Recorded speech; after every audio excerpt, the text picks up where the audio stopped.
Hello everyone, tonight we are drifting through the slow breath of history, steam rising from ancient cups, candlelight flickering across hand-painted tiles, and somewhere in the distance, the faint clank of a copper kettle settling on its stand. You're standing in the courtyard of an Ottoman house in Edirne. The sun's gone soft, dipping low into a sky that can't decide between lavender and blood orange. Saffron is in the air, sweet, earthy, vaguely metallic, and it wraps around your shoulders like a whisper you almost understand. You're here to drink tea, but not the kind you're used to. This is an English breakfast. It's not matcha. This is something older, stranger, forgotten. There's no tea bag here, no string, no tag. Just a long-handled ladle dipping into a beaten copper pot nestled in a cradle of coals. The scent hits you first. Golden threads of saffron unravel in the steam like strands of sunlight trapped in water. The saffron hits first silky and strange, like someone brewed gold, and then a wave of mint slides in, cooling your tongue like silk curtains in an August room. What's clear is that saffron was everywhere, sewn into clothes, stirred into rice, pressed into paste, and yes, swirled into teacups. Next comes a bitter almond edge sweetened ever so slightly by dried apricot, aged until it's more amber than fruit. And you probably won't survive this. So before you get comfortable, take a moment to like the video and subscribe, but only if you really like what I do here. Yes, salted tea. You'd think that would ruin it, but here, try this next cup.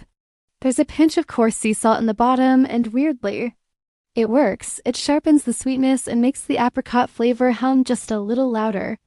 Ottoman artisans eventually learned to make their own, but imported ceramics were all the rage. One sultan reportedly had over 200 Chinese tea sets in rotation and no two alike. Because drinking wasn't just about flavor, it was theater. Every cup was a curtain rising, every sip a tiny performance. It's a flavor profile your modern brain isn't ready for. Like eating chocolate-covered olives, but better. Which makes no mathematical sense, but you nod anyway because the tea is working and your limbs are beginning to forget the tyranny of angles. Others claim they were just good at pretending things were sacred when they just tasted really good. Personally, you're leaning toward the latter. Your cup's been refilled twice now. It's still steaming, your toes have gone warm. And your brain? Your brain is floating 3 feet above your body, murmuring things about tulips and moonlight and possibly tax reform. A tiny thread of saffron clings to the bottom, twisting like a question mark. This isn't a party. It's a rhythm, a slow evening exhale. Men sit cross-legged, arguing softly over poetry. No, the best came from Safranbolu, a town literally named for it, where women in layered skirts harvested stigmas from crocus flowers so delicate they collapsed if you breathed too hard. You pop a piece in your mouth, and it's like a time machine made of jam. It was about sensation, conversation, and sometimes ... confusion. You're not even mad that your teeth will stick together until morning. It took nearly 75,000 flowers to make a single pound of saffron. Naturally, people started locking it up like gold. No one else reacts. Apparently, that's normal here. Because in this courtyard, everything feels like a metaphor, and you're the only one not fluent. A cat coils in a window niche, utterly unimpressed with your arrival. You sit quieter, lower, and take another sip. Also drop your location and local time in the comments. I want to see where everyone is winding down from. Now turn off the lights, maybe turn on the fans for some soft background music, and let's enjoy our evening ride together. You shuffle forward as the courtyard stones warm your soles, and you duck through a low arch into a shaded nook. A woman you will never meet again, her sleeves dusted with cinnamon, hands you a porcelain cup no bigger than a sparrow's nest. You're not sure whether to drink it or breathe it. Everyone talks about Turkish coffee, but the truth is, this empire was steeped in tea, just not the tea you think of. Camellia sinensis, the classic tea leaf, didn't even enter Ottoman consciousness until absurdly late. What they did drink was more improvisation than ceremony-steeped petals, dried fruit skins, barks, roots, and whatever happened to be blooming that week. This is the Ottoman Empire's paradox. A pigeon flaps down near your bench and eyes your cup like it knows your secrets. You sip. Historians still debate whether saffron tea was truly a daily drink for the upper class or more of a medicinal luxury like a spa treatment in liquid form, and now it's in yours. In the corners of the courtyard, musicians pluck long-necked lutes while smoke curls up from a small brazier where resinous twigs crackle, making the air taste faintly of rosemary. Did you know Ottoman saffron wasn't grown just anywhere? One odd thing, saffron was often steeped with bits of salt. Salt was once seen as a purifier, the cinnamon-sleeved woman murmurs, not really to you. It keeps dreams honest. You nod. Slowly. You don't know what that means, but you pretend to. Now look at the cup you're holding. That porcelain? It's Chinese. The man next to you is explaining to his companion without being asked that a proper saffron infusion should steep for no more than 2 minutes and no fewer than 9. Historians still argue whether Ottomans drank these herbal teas recreationally or religiously. Some records hint that they were used in ritual prayers, especially among Sufis. Someone passes around a small dish of dry quince dusted with cardamom. Behind you, a woman starts humming a lullaby about a Huron who got lost in the fog. And that's the charm of Ottoman tea culture, hidden, improvised, steeped in lore and contradiction. It wasn't about caffeine or routine. You glance at your empty cup. You sigh and the evening deepens. You're still warm from the saffron and your fingers carry the faint stickiness of dry quince. Somewhere behind your eyes, the taste lingers, bright, metallic, and stubbornly floral. It's an apothecary at crossroads for people looking to heal their headaches, broken hearts, and occasionally each other. Everything in here is a little crooked. Shelves lean like they're listening. Jars murmur to themselves. The man behind the counter doesn't look up, but somehow he already knows your name. But now you're moving again, your sandals softly tapping across slick, uneven stones. The streets of Istanbul shimmer with the residue of sun, and smoke coils lazily from half-shuttered shops as the day folds in on itself. Green like bark and math and something vaguely judgmental. It's mulberry bark, fig leaf. It wasn't just tart and tangy, it actually had a strange fizzy kick to it, like ancient kombucha's sketchy cousin. Some records even claim it was used to stir the spirit during long fasting days. The jury's out on whether that spirit was ever stirred in the correct direction. And rose hip, with a dash of something you can't name and probably shouldn't. You're not sure it worked, but you admire the effort. He tosses one half into a new pot, the other he offers to you an edible wand. You chew cautiously. He adds a slice of dried eggplant. It's surprisingly sweet, almost buttery, and leaves your tongue feeling a little numb. You stare into the pot as steam unfurls like a ghost stretching after a nap. It's said that Ottoman midwives used it in tea form during childbirth, sometimes mixed with sour cherries and licorice bark. Were they food? Medicine? They unload onto the counter, lemon balm, wild thyme, dried tomato skins, and something that looks like dead moss but smells like marshmallows. The apothecary doesn't write anything down. He just nods, weighs each bundle in his palm, and sweeps it into separate drawers with absolute trust. Social ritual? The Ottomans didn't care. If it could be boiled, it could be believed in. You brewed what you had and gave it a name that sounded vaguely medicinal. The smell hits like wet hay, bitter fruit, and old books. It's awful and also kind of ... holy. You drink anyway. It scalds your tongue and your regrets. Spirit soother. Bone-warming potion. Forget your first love water. The fig leaf flavor deepens, grounding you in something ancient and invisible. A memory you've never had. Somewhere in the back room, a kettle whistles and a lizard scuttles across the stone wall, clearly late for something. She doesn't speak, but she hands you a sprig of dried rosemary, and you press it between your palms like it's currency. She nods once. It means either goodbye, good luck, or don't drink the next one too fast. No one was entirely sure what they were drinking, but they were very sure that it did something. No signs, no menu. Just instinct. Imagine giving birth while sipping something that tastes like bitter fruit leather soaked in cough syrup. The paper is covered in hand-painted drawings of leaves, roots, and flowers, some of which you're pretty sure are now illegal. The air tastes like salt and secrets. 1,000 forgotten teas are still being poured in the corners of this empire, and none of them will ever be replicated exactly. He points to one, a jagged purple stem with curling veins. This isn't tea in the English sense. There's no Camellia sinensis in sight. In fact, that plant was virtually unknown here until the 19th century, and even then, it was met with a side-eye. You duck through an arched doorway that smells like 5 centuries of boiled herbs and burnt honey. This is not a tea house. He slides you a warm cup with a practiced flick of the wrist. No flourish. No explanation. You sip before you question it. Which might explain why this new brew tastes like warm furniture polish, but makes you feel ... oddly okay with it. It tastes ... green, not green like spring or salad. Before tea meant what it means today, the Ottomans were already boiling up elixirs from every other plant imaginable. Parsley stems for liver trouble, pomegranate rind for fevers, sage with vinegar for sore throats and awkward silences. A smoky, musky brew that was said to regulate blood sugar and get rid of unwanted love spells. The overlap in those two effects is concerning. But in this dim little shop, they seem pretty confident. Especially the small child drinking dried cucumber skin tea like it's apple juice.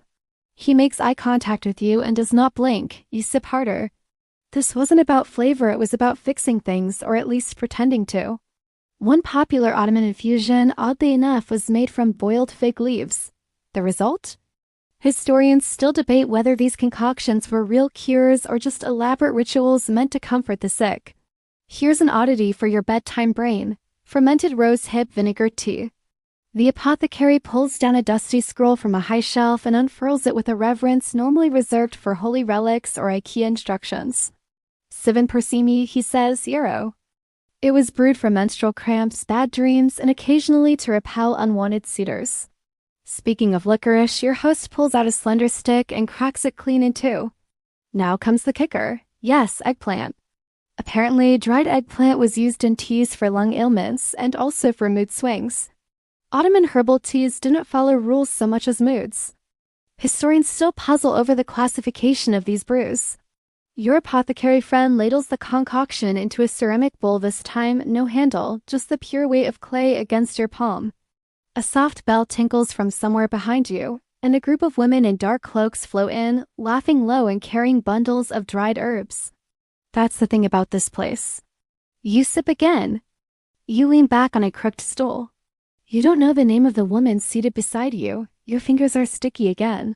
From fig or from thyme. You won't know until morning.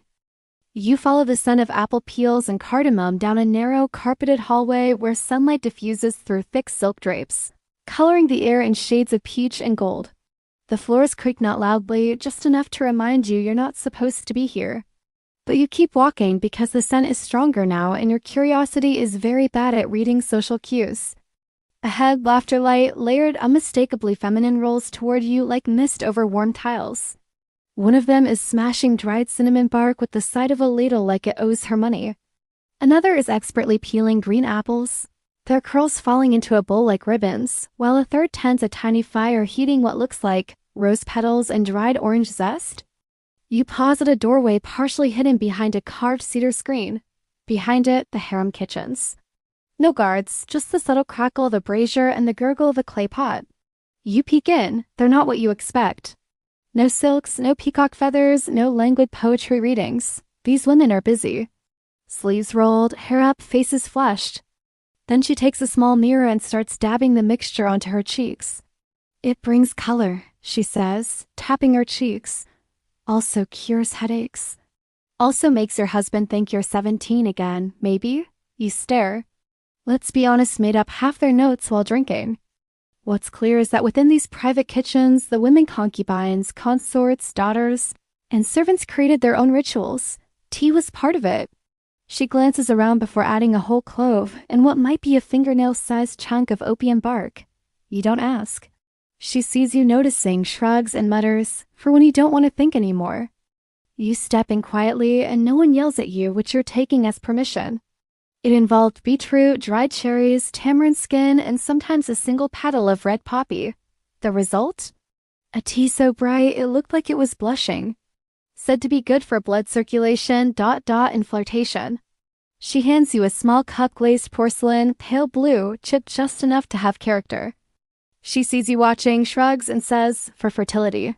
It tastes like dates and rain, and something cold like stone. You don't even know what that means. Recipes pass like secrets, mother to daughter, friend to friend, rival to rival.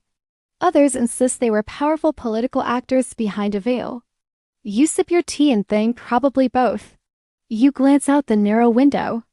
A silent rebellion brewed in copper pots, one petal at a time. Quiet power, the kind you drank, not wield. One of the older women nods at a low stool near a stack of copper trays and points at a jug. You pour yourself a small glass. It's steaming. You sip and immediately forget the names of your cousins. Apple peel, dried hibiscus, a dusting of cinnamon, maybe a twist of clove. You recognize some dried rose hips, mint leaves, little coins of ginger. Others, not so much. One looks suspiciously like crushed oyster shell. Another, an entire dried violet, flattened like a pressed apology. There's no caffeine in it. Just a slow burn. It's warm, tart, sweet, and somehow slightly spicy. Historians still debate whether the harem kitchens were truly separate from the palace as main culinary center or whether that as a fantasy popularized by French travel writers who not out of secrecy, necessarily, but because they weren't considered official teas. The palace had a designated physician and his herbal team for that. But the women? They had their own recipes. Recipes that often blurred the lines between beauty treatments and beverages. Now, here's the oddity. Many of these infusions weren't shared with the men of the court. You watch one of them ladle the tea into a clay bowl and swirl in a dollop of thick pomegranate syrup. She sees you watching and laughs. The others laugh. You're not sure if it's at you or with you, but you smile anyway. There was one blend, they whisper, passed quietly among the women of the harem for generations. No name, just a color sunset red. You sip again, and suddenly your limbs feel a little lighter. A little ... extra. Another woman is stirring a mixture of sage and dried apricot, whispering something in a language you don't recognize. You glance into the pot. It's boiling ominously. A few feet away, a small girl, maybe 10 years old, drops a spoonful of dried lavender into a tiny brass kettle. You're starting to understand something. These teas were more than flavors. They were coded messages. Historians can't agree on how much autonomy the women of the harem actually had. Some argue they were prisoners. Because here, in the steamy, herb-scented room, there's power. There's a brief pause in the activity. Someone unrolls a long strip of fabric and reveals dozens of dried ingredients tied off in muslin bundles. A woman named Lull waves you over. This one, she says, is for forgetting, just a little. The right amount. You sip. Later, when the pots are cooling and someone begins to hum an old lullaby about the moon hiding from a rooster, the garden beyond is silent. But you swear just for a second that the apple trees are listening. And maybe they are. You're walking again because apparently this is your cardio now. Through another courtyard where the sun dapples over crushed stone and lazy turtles blink from the shade of lemon trees. You pass a fountain that burbles like it's gossiping, and somewhere nearby, a lute player tries to remember how to tune a G string. His stall is bursting with dried plants, piles of them, tangled and curling like someone put a forest through a paper shredder. You see mullein, yarrow, licorice root, something labeled simply Kurdish thunderleaf, and of course, sumac. You salute him with your tea-stained fingertips and carry on. Most people think of it as a spice, but in Ottoman teas, sumac was sometimes used in infusions to purge melancholy. You sniff a pinch and sneeze hard enough to scare a nearby pigeon. It works, you don't feel melancholic at all anymore. Just mildly electrified. Now you're in a covered market, the kind of place that smells like time itself got steeped for too long. Her table is scattered with bundles wrapped in linen, each one labeled with handwritten tags that read like riddles. Spices swell in pyramids. Dried herbs hang like laundry. Every step you take crunches faintly on something, maybe fennel seed, maybe dried plum. A young boy zips past with a basket full of mint and you flinch as the scent smacks you in the face. That's how strong it is mint as a contact sport. That sounds very spiritual until you learn that important decisions often meant choosing a new carpet or deciding whether to confront your neighbor for stealing your goat again. The bench creaks like it's about to tell secrets. A merchant waves you over with fingers stained turmeric yellow. Ah, sumac. That tiny red powder that tastes like lightning and sour dreams. You're 80% sure it's Turkish and 20% sure it's hexes. Yes, olives. Apparently, there was a tradition of steeping cured olive leaves and skins into a brani, warming drink for strength and stamina. Soldiers drank it before campaigns. Traders sipped it before long negotiations. It tastes like someone tried to turn a tapas plate into tea, and honestly, not bad. Historians still debate whether sumac tea was more ceremonial or medicinal, since it was also used to cleanse the soul before important decisions. The merchant hands you a glass, it's red. You ask what's in it. Not quite fearless, but like you could make a suspiciously confident toast at a wedding right now. About a sultan who demanded every room in his palace smell faintly of boiled bay leaf. A bird lands on the table and eyes your cup like it is about to ask for a taste. About a princess who never drank the same tea twice. The last rays of sunlight fall across the tea bundles, turning them into tiny piles of fire. Someone starts playing a reed flute, badly but earnestly.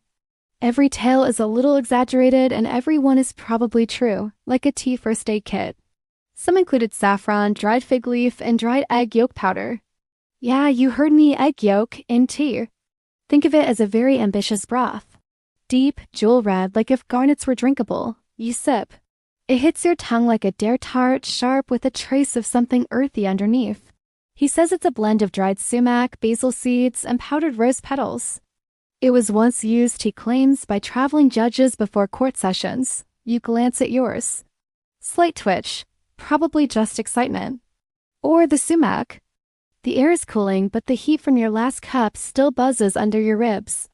So their words would be clean, he explains. You glance around. This market is not short on opinions. You ask him politely if there's a tea for courage. He laughs hard enough to slap his knee and points behind you. You turn. There, tucked in a shadowed corner, sits an old woman with an eye patch and a copper kettle so dented it looks like it survived a cavalry charge. Breath of smoke rain before harvest, mother-in-law's regret. You pick up the last one and raise an eyebrow. She grins and motions for you to sit. She opens a bundle, tosses a handful of dried leaves and bark into the kettle and mutters something under her breath. This one, she says, is for boldness. It's made from dried orange peel, black sesame, cracked black pepper, and dried green olives. Here's your historical fun fact of the night. Ottoman traders used to carry tea wallets, small pouches with premixed bundles of herbs they believed would protect them on the road. You sip the boldness tea and feel ... tingly. The one-eyed tea lady, whose name turns out to be Fariha, tells you that dried olive leaf has been used for centuries as a calming agent, especially for those with trembling hands.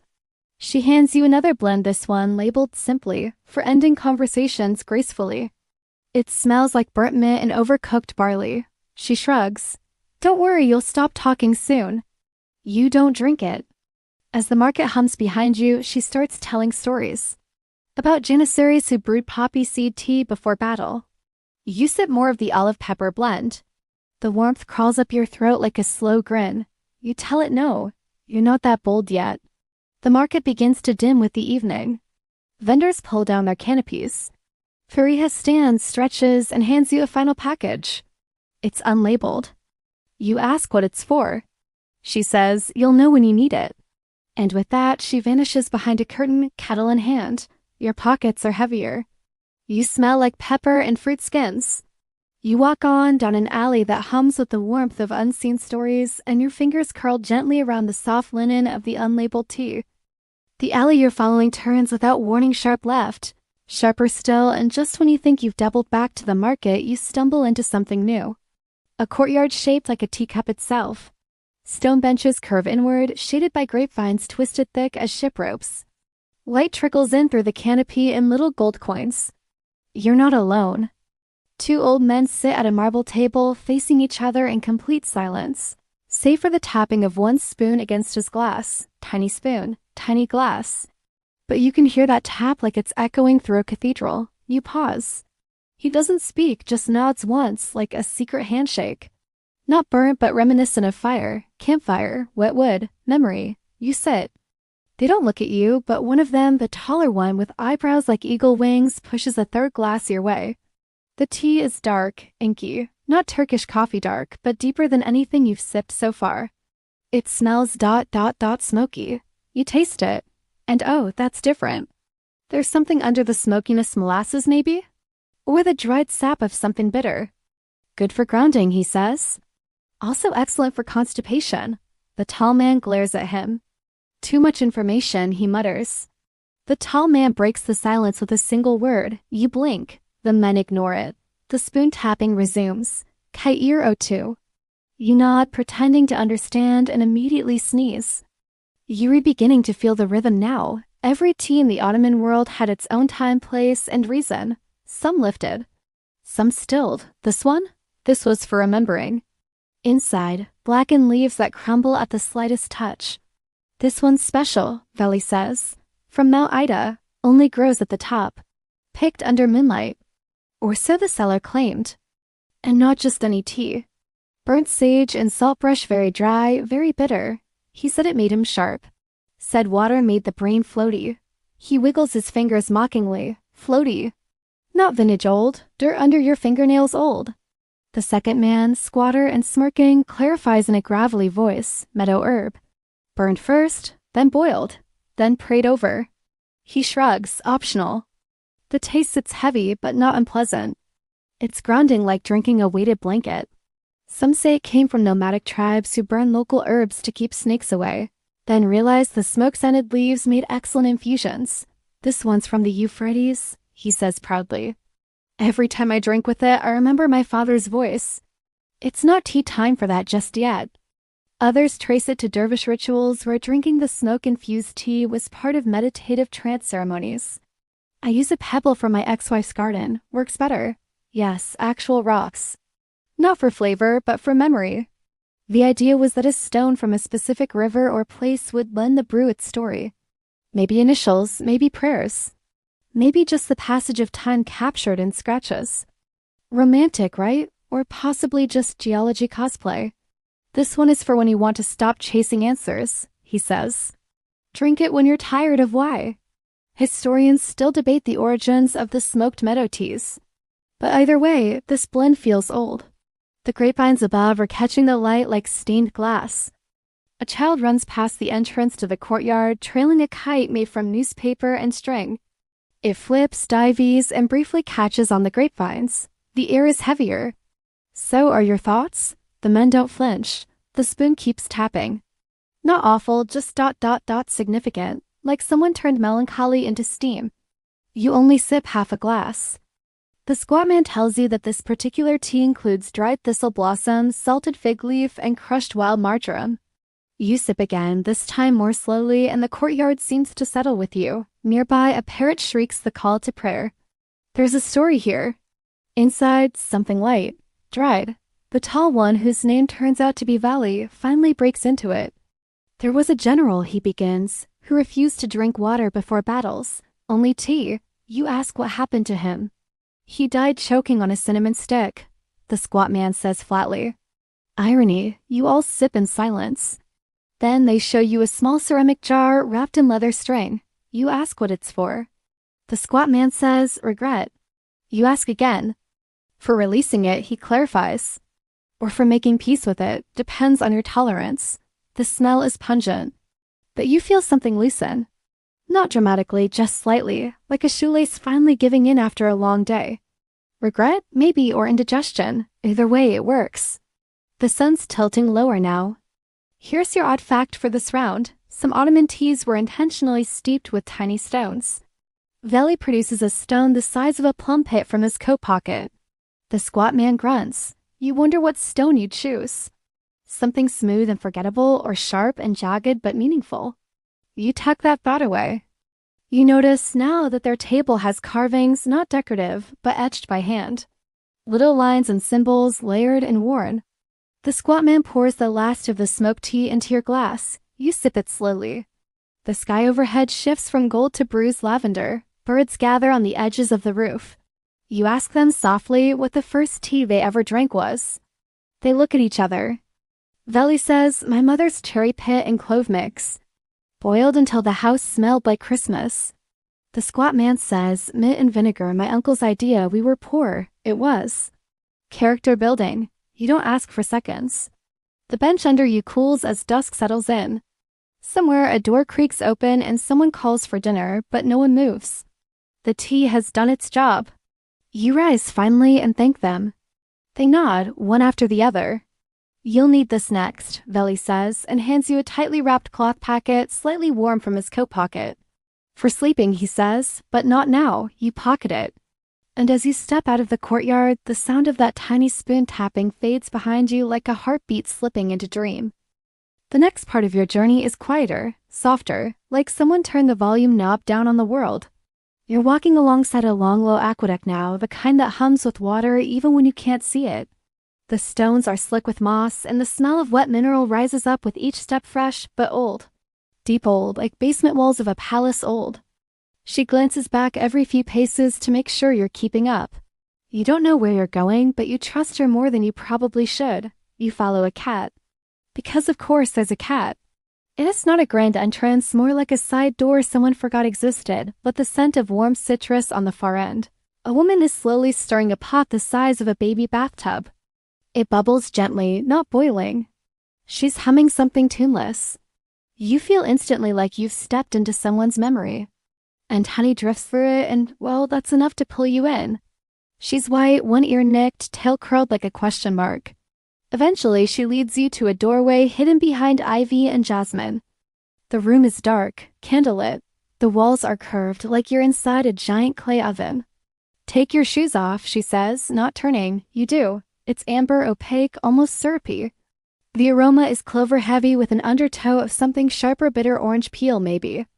Recipes were inherited like jewelry.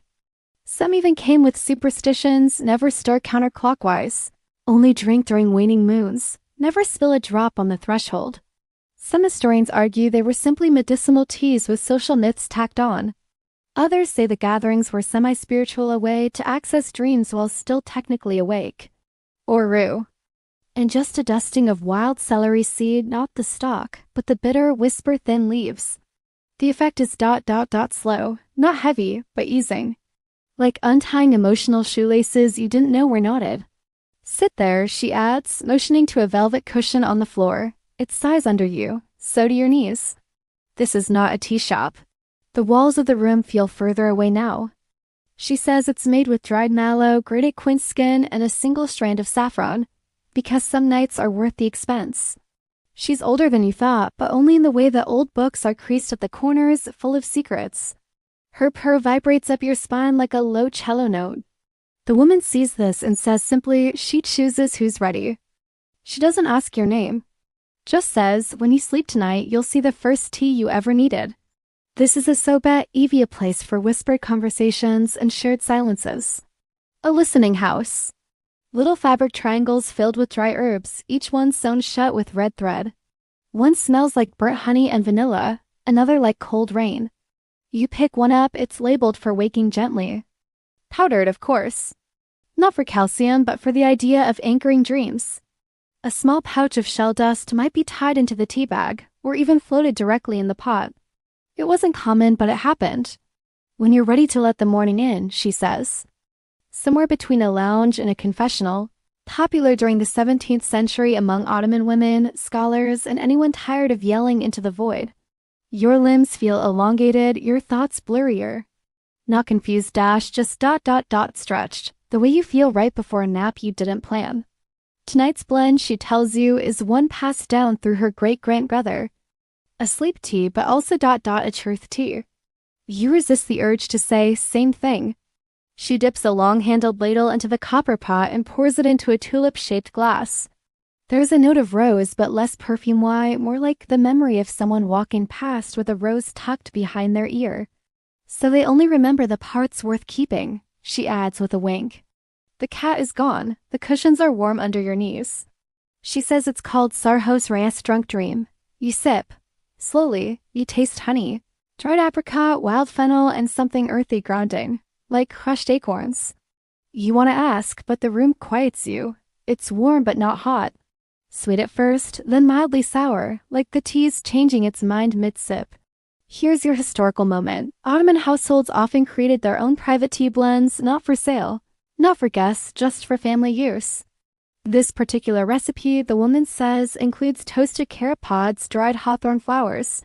There's debate, of course, there is about whether Ottoman truth teas were ritualistic or merely herbal remedies for the nervous system. You lean back. The woman finally sits beside you. Not drank, needed. Then she laughs gently and adds, and maybe your ex. You cough into your tea. She refills your glass, this time from a second pot. Lighter, floral. The joke of the hour. This tea is so expensive, even the cup feels guilty. You sip. This one is brighter, almost cheerful. It was given to guests before weddings. Not to calm them heavens, no, but to soften their memories of the night before.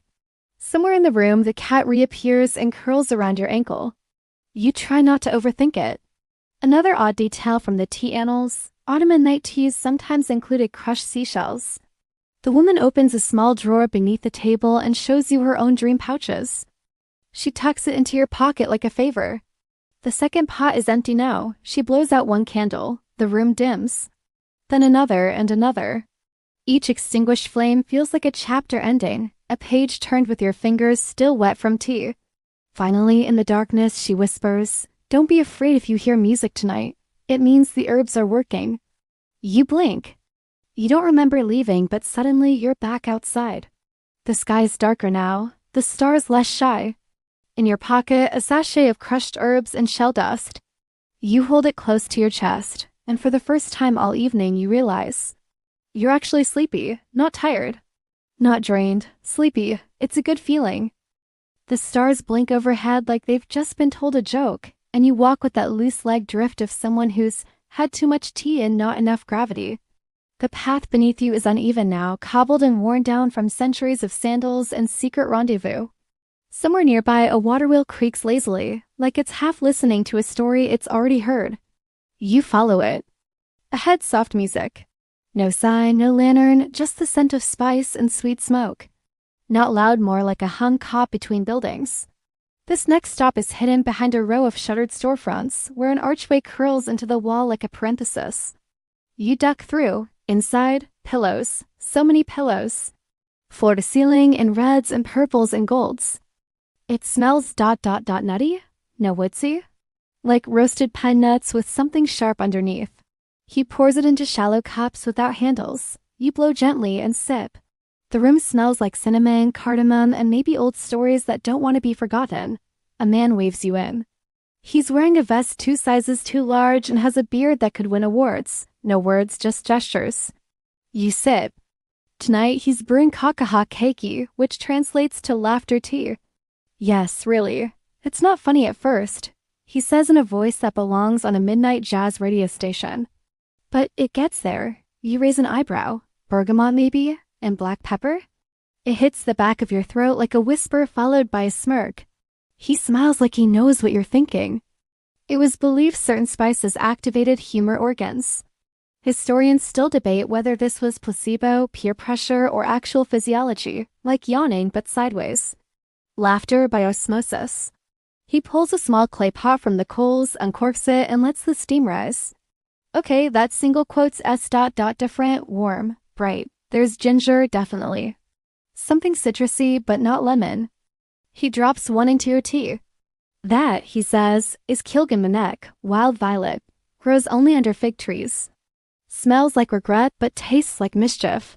The man tells you the tea includes dried fig skin, grated orange peel, green cardamom, and wait for it, fermented rose petals. Why? Supposedly the sharp-sweet combo made people more thinly porous, whatever that means. Probably science adjacent. You blink, you notice people pairing off into games. Word games, riddle circles. One group is playing a version of charades involving old Ottoman idioms. Someone acts out like a cat who stole molasses and everyone howls. Doesn't matter, he says. If you think it works, you're already smiling. You feel like a better version of yourself. Just 5% more charming, 8% more open to jokes about donkeys. That's the tea working. Now the tea has turned playful. You swear it just winked at you, like a coat you didn't know you'd put on. Rose petals that have been cured in salt jars for 7 days, he explains. Gives the laughter edge. Because apparently even laughter has an edge. When you sip and smile and maybe just maybe laugh without checking the room first. Not spinning, just gently swaying like lanterns on invisible strings. You hum the music under your breath without meaning to. And here comes your authoritative historical fact. Ottoman court jesters, or museka I nufis, were sometimes given this tea before performances, not to make them funnier, but to prime the audience. After a few more sips, you catch yourself smiling. Not grinning, just ... softening. Your shoulders drop half an inch. The room feels friendlier. Someone across from you giggles into their cup, and suddenly it spreads. The man starts to hum a low, melodic line that makes no sense in all the sense. Then he leans in close and says, in a pouch. He hands you yours, a single candy cumin seed wrapped in cloth. Chew it next time you forget what joy tastes like, he says. Want to see the real secret? He pulls out a tiny pouch from his vest pocket and shakes something into his palm. Tiny purple pods like lavender seeds with opinions. You sip again. Oh, and here's your odd detail for the night. Some laughter teas were brewed over burning sugar cubes soaked in vinegar. You ask the man if it works. He shrugs. The music changes, now it's strings and finger cymbals, old rhythms with new moods. You take another sip. The tea is cooler now, but no less bright. There's a tradition, the man says, of sending guests home with a laugh seed. Just one, you tuck it away. Outside, the night has grown thicker, but it doesn't feel heavy. The stars are dancing now. As you step back into the alley, the laughter lingers. Not echoing, just present, and you realize this wasn't just tea. It was a mirror. Not to show you who you are, but who you are when no one's watching, when you let the steam soften the edges. You walk lighter now. Because somewhere back there, among the pillows and puns, you remembered something important. That even in empires and dynasties and decorum, someone always made room for joy. And someone brewed tea just for it. The night is older now. The air cooler with a breeze that smells faintly of cumin and charcoal.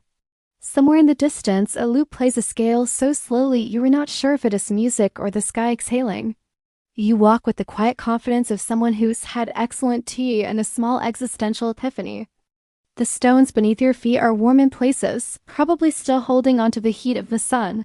Just brings over a tray with mismatched cups, a copper teapot, and a handful of dried herbs that look like a forest floor after a polite rain. The trees are gnarled and heavy with fruit you don't quite recognize. There's a low fence made of old iron bed frames and driftwood. Inside, lanterns swing from branches, and someone is playing a reed flute very badly and very sincerely. You pass under a narrow bridge, the kind built more for secrets than traffic, and there it is, your next stop. It's a garden, but not the kind in glossy travel books. This one's wild, lived in. Vines crawl over worn benches. You like it here immediately. An older woman with silver braids gestures for you to sit. She doesn't ask what you want. The steam curls up like a question mark. Tonight's theme, healing brews. Not the dramatic kind. Not raise you from the dead, potions, or spicy pick-me-ups. These are the teas of recovery, for mending joints. The taste is stranger now. It has depth. Like drinking something made by someone who knows pain but doesn't resent it. A little sweet, a little sour, and then a soft medicinal bitterness at the end, like a shrug. Or a lesson you didn't want but needed. The music is inconsistent but comforting, like someone humming through a dream. Calming minds. Supposedly helped with nerve damage and melancholic constitution. Whether it worked or just made you feel fancier is still up for debate. For people who've been carrying too much for too long. Healing didn't just mean physical recovery, it meant returning the body, mind, and soul to balance. Sometimes that meant medicine. Sometimes it meant music, prayer, and sitting in a garden drinking something bitter and warm with someone who didn't rush you.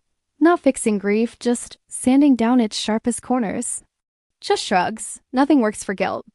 But this might help you sit with it, a quieting ingredient. The brew was made of wild radish greens, sour grape skin, and crushed acacia bark. Did it work? Doubtful. But the village still drinks it at weddings. You know, just in case. The tea is a greenish gold and slightly cloudy, like morning light through curtain lace. It smells earthy like bark, mushroom, maybe chamomile's weirder cousin. Inside are strange curled leaves and something that looks like fossilized string. She says it's root from the mountain that hums. She tells you it's made with marshmallow root, dry lime leaves, elderflower, and a pinch of ground fenugreek. Used historically for those recovering from childbirth, heartbreak, or just too many days in a row being polite. You sip, and yep, this tea is a hug. This one lighter, almost floral, with hints of lavender and a faint anise finish. She tells you it's for sleep, not to knock you out, but to close the door gently behind you. Not a big bear hug. More like the kind your favorite aunt gives you, firm, knowing, with maybe a tap on the back for emphasis. Historical fact. Ottoman physicians, influenced by both Persian and Byzantine traditions, often use teas as part of long-term treatment plans. The trees sway a little slower. The lanterns flicker with more intention. You think you hear the earth settle beneath you. The woman smiles at you with the kind of eyes that have seen things. She pours another cup without asking. She says this brew is called Skukinet Kei Quiet Tea. Its purpose, to still the waters. You take another sip. Odd detail time. Some healing teas in the Ottoman Empire included powdered silkworm cocoons. And yes, historians still argue whether these ingredients were practical medicine or just a way to keep imperial apothecaries employed. Spoiler, it's probably both. Back in the garden, a sleepy man is singing something tuneless to a fig tree. No one interrupts him. Someone else brings out a dulcimer, plucking at it like they're trying to remember how it works. The woman shows you a jar of dried herbs. You blink. She nods. It only grows where thunder sleeps, she says, as if that explains everything. Apparently, this root is ground into some teas meant for emotional repair. Another cup is poured. You joke, does it work for guilt? She doesn't laugh. Touché, tea ante. As you sip, the garden seems to soften around the edges. The woman lights a small bundle of dried mint and laurel, not for smoke or ceremony, just for company. Here's your sleepy laugh of the evening. Apparently, in one remote Ottoman village, tea was used to banish jealousy between sisters-in-law. You notice your fingers have unclenched. Your shoulders no longer live near your ears. The woman leans in and says, sometimes tea isn't the cure. It's the pause between things that need curing. Yeah, you feel that. As you stand to leave, she hands you a pouch of dried marshmallow root. For your next brews, she says. Emotional or otherwise. You nod, too full to speak. Not in the stomach, somewhere higher. Somewhere around the part of you that used to think slowing down meant losing time, now the path calls again. You walk slowly, because now you know even the empire had bad days. And even then, someone brewed something gentle to help people make it through. And here you are, hundreds of years later, drinking that same intention. One cup at a time. There's a softness to the night now, like it's been steeped in velvet. You drift along a narrow path hemmed in by fig trees and low stone walls. The air thick with the kind of calm that comes after a good cry or a long massage. Somewhere overhead, an owl hoots once, like it's clocking in for the late shift. The next place isn't a building at all. Lanterns dangle from the canvas roof, and the ground around it is littered with folded rugs and oil-stained cushions. Someone's carved stars into the wheels. It's a caravan. Half tucked beneath a rock overhang, half wrapped in grapevine curtains. It leans gently to one side like it has stories. It's not ready to tell all at once. A man waves you over. He is shirtless but wrapped in a velvet robe that suggests he's either a mystic or in a band. Possibly both. He's busy heating something over a fire that smells alarmingly sweet and slightly fermented. A small brass tray is placed between you and the fire. On it, a bowl of dried herbs, a clay kettle so black it shines, and a stack of glass cups that look like they've survived several earthquakes and at least one emotional betrayal. Tonight's focus, teas of the nomads. You said, this tea was made to be drunk on the move, he says.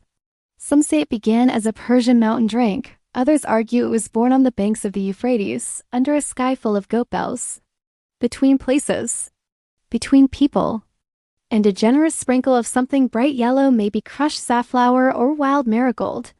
The cushions are lumpy in that comforting, already broken-in kind of way. The tea is called Yulga Kinkei, which means Wayfarer's Brew. Makes the second pour bolder, he says, then adds, also helps with digestion and wandering thoughts.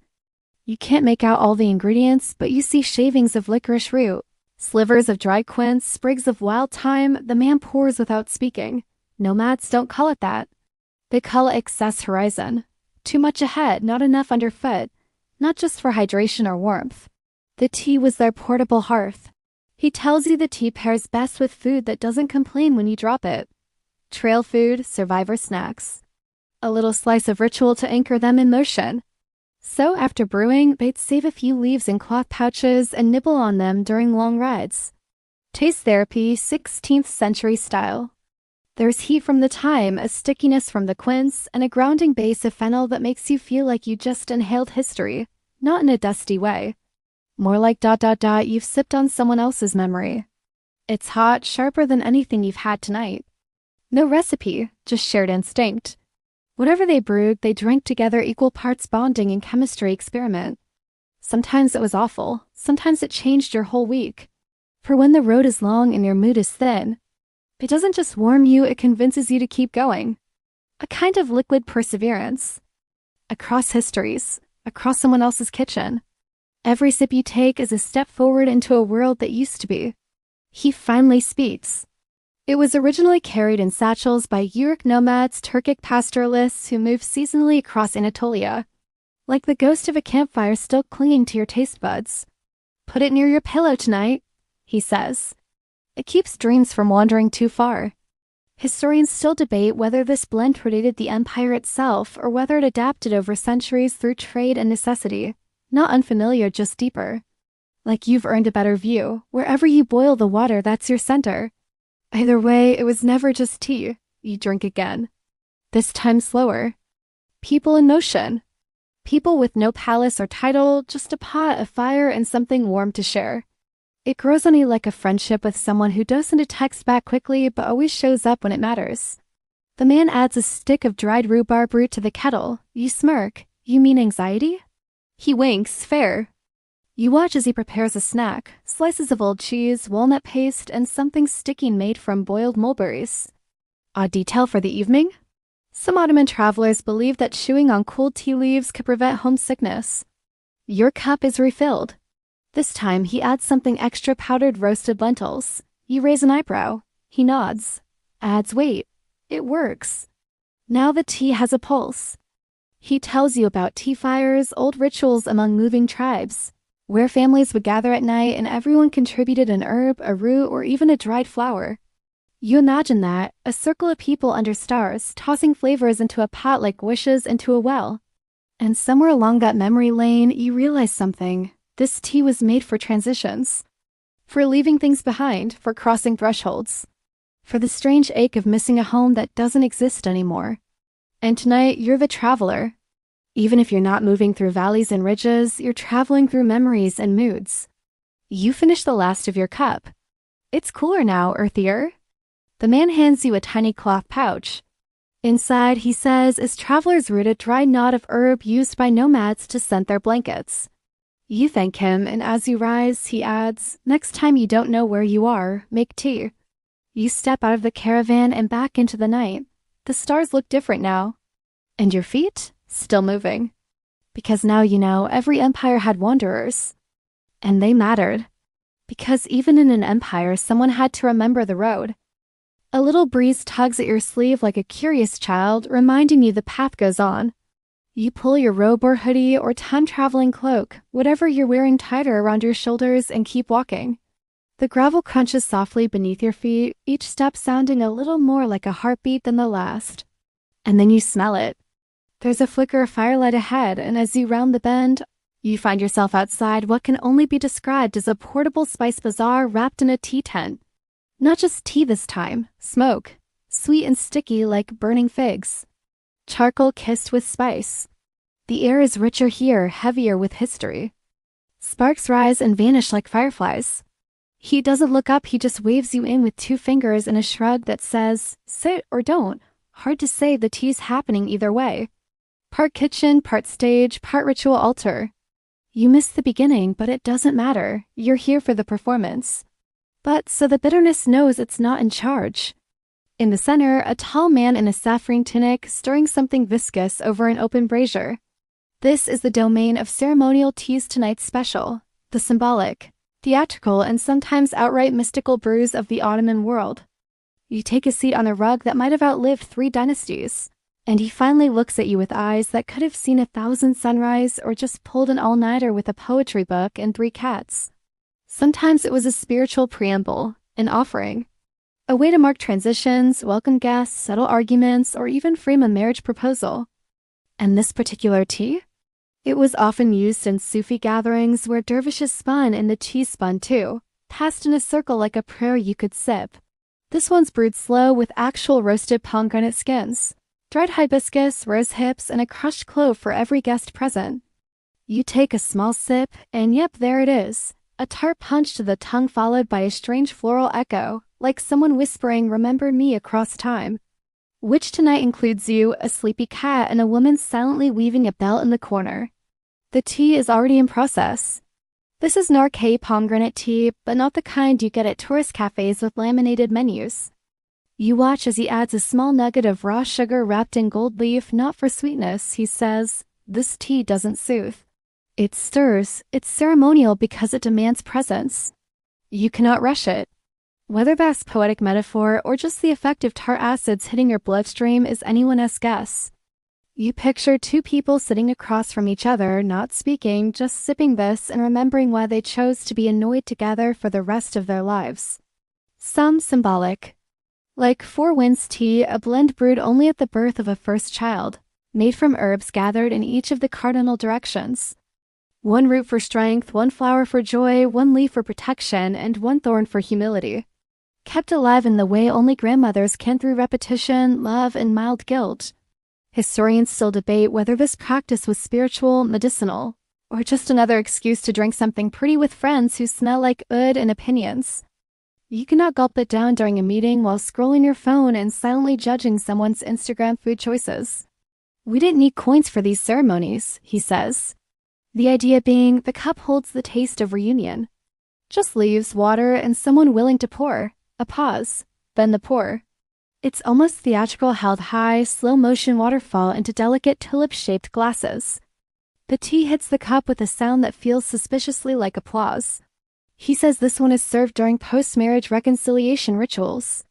Yes, you heard that right, tea for people realizing happily ever after still comes with laundry and occasional snoring. This is not just drinking. The weaving woman hums now, not a song, just a thread of sound to stitch the moment in place. The tea master bows slightly as if to say, you get it now. This is a ritual of invitation. It's about pause with purpose. A held breath between before and after. The Ottomans, especially in the later centuries, didn't just drink tea to relax. You lift your glass. It smells sharp sweet, but like it knows pain. He smiles. It's meant to wake your memory, he says. And it does. You suddenly think about all the things you've forgotten, names, faces, corners of places you once lived. This tea says, look at me. Odd detail. In some Ottoman mystical communities, pomegranate tea was believed to help unlock emotional clarity, sometimes referred to as soul sight. You drink slowly. The man stirs the fire again and begins another batch, this time using dried apple slices, crushed black pepper, and a spoonful of rose petal jam. The drink is warmer, more forgiving. Still floral, but with a playful heat from the pepper. Ceremonial teas weren't all pomp and philosophy. Some were playful. The recipe changed from region to region, but the intent was always the same, to wrap a new life in layers of intention. You'd think such symbolic teas were reserved for palaces and mosques, but no, most were homegrown traditions. Passed down in kitchens, your host finally sits beside you. He holds a glass of tea like it's a relic. He tells you how some families still keep a special teacup locked away, only used when someone returns from war, prison, or years abroad. You ask him if he has such a cup. He nods, but he doesn't show it to you. Some things stay in the drawer. Fair enough.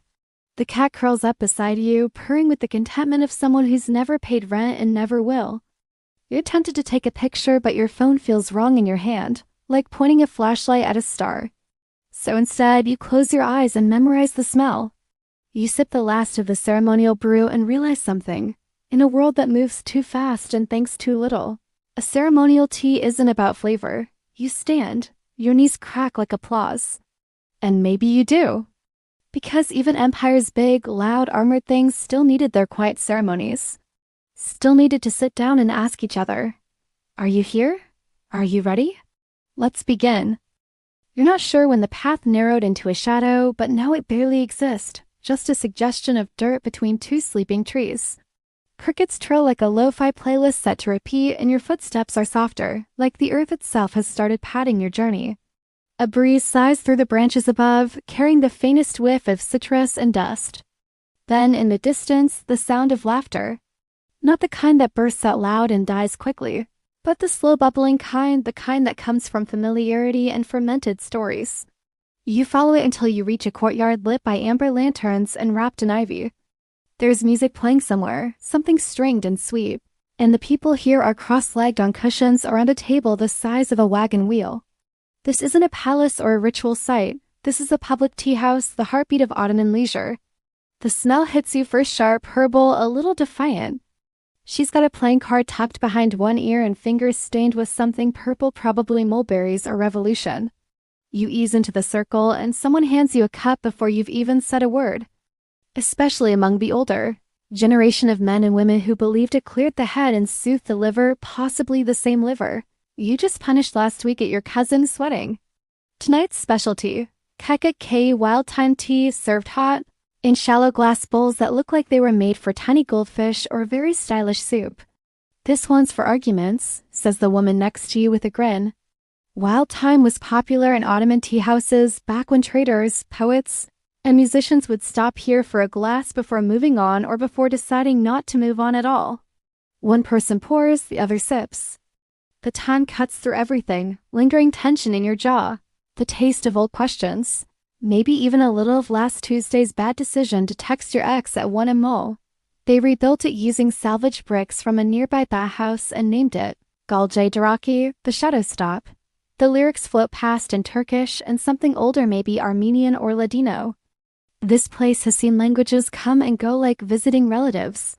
The walls don't remember what was said, but they remember how it made people feel.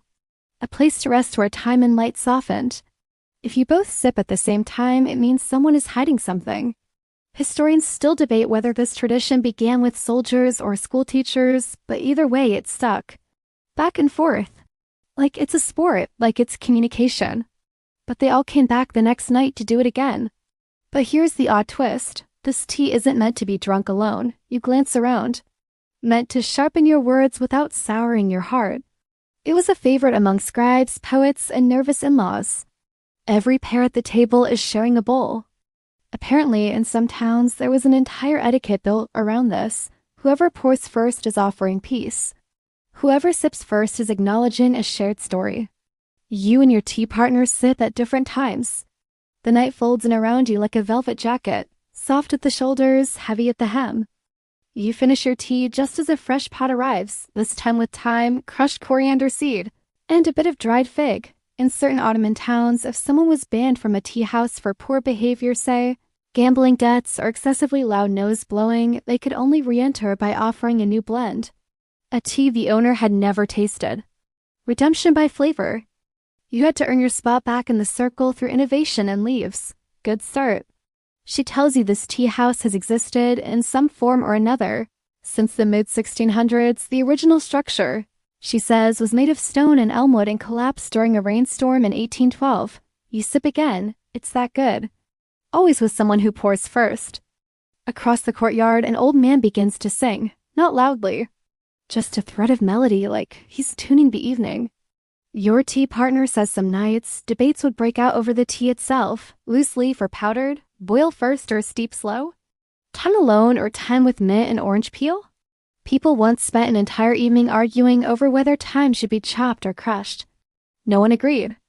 That's the secret of Ottoman tea houses. They weren't about consensus, they were about gathering. You feel your spine relax. Someone brings out a tray of snack salted almonds, dried apricots stuffed with pistachios, and these weird but glorious sesame brittle cubes that could chip a tooth but were worth the risk.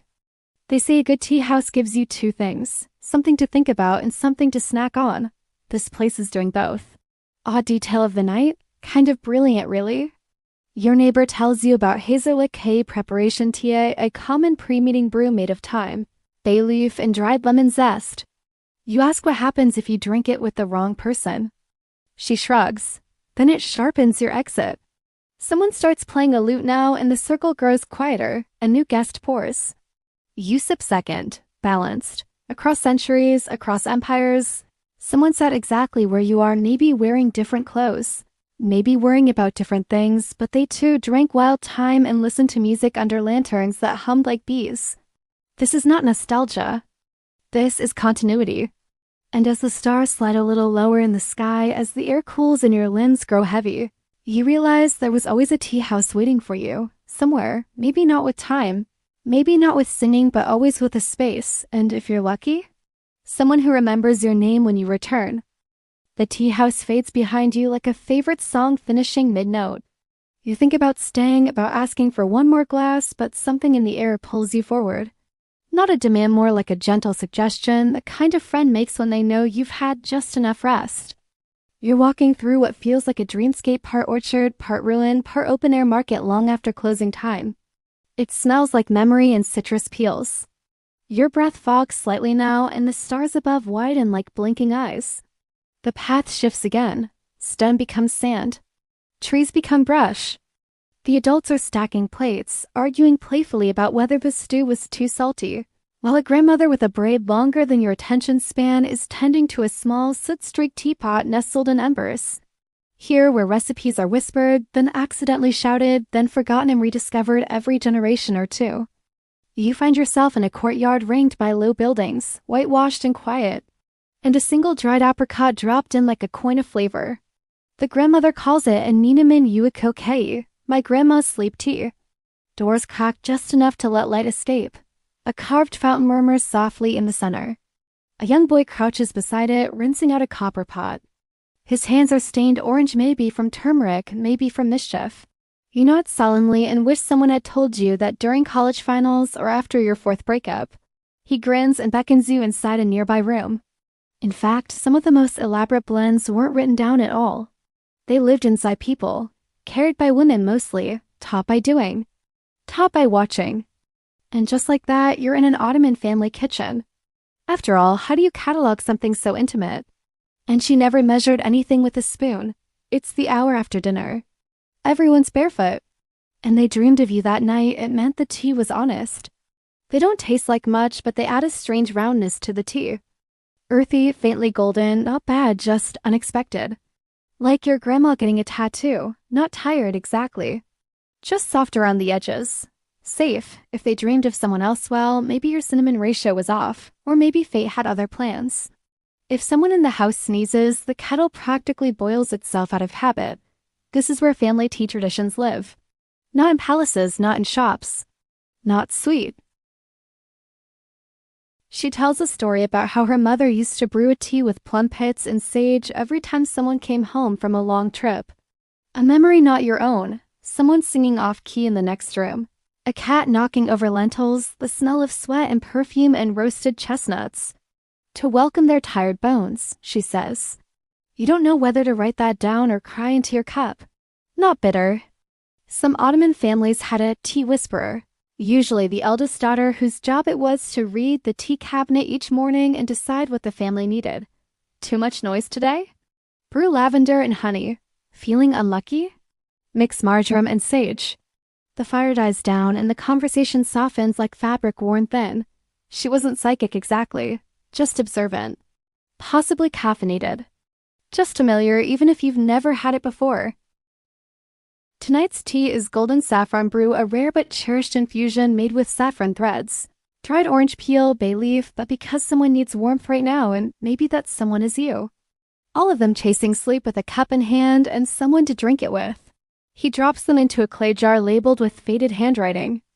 You catch the scent of dried sumac, nearby tart, citrusy. Likely to be used in tomorrow's blend. She serves it in tiny porcelain cups with hairline cracks and a certain kind of dignity that only comes from surviving decades of dishwashing and the occasional toddler.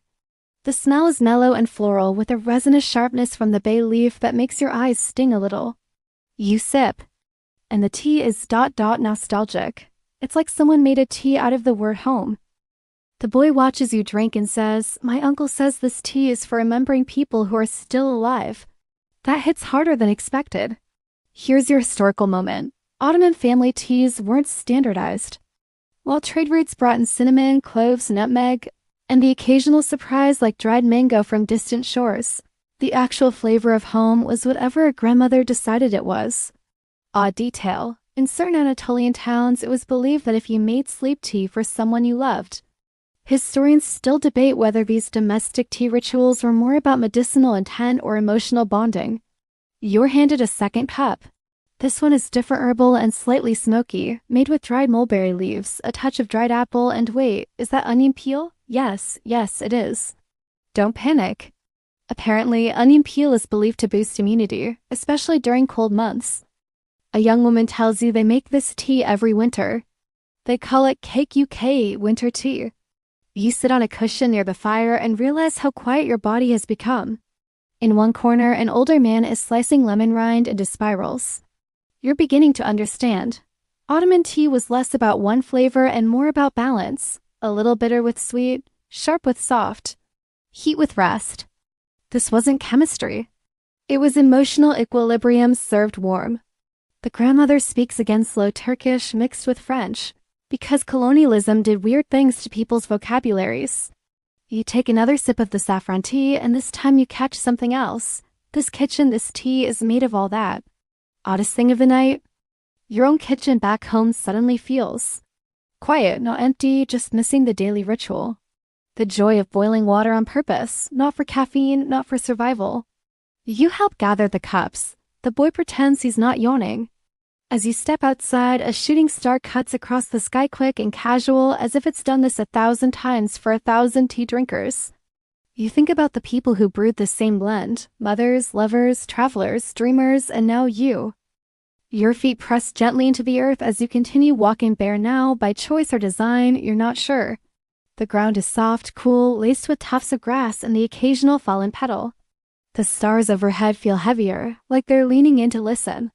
The night air is sweetened with something unfamiliar, musky, citrusy, with just a hint of and basil, and a silk curtain flutters as if a ghost is just now excusing herself, something floral and spicy. You follow your nose like a cartoon character drawn toward a pie on a windowsill. What you find next is not a window, but a garden, of course. That's how this works. And not just any garden, this is the Sultana's herbarium, an imperial experiment that was part science lab, part spa, and part gossip retreat.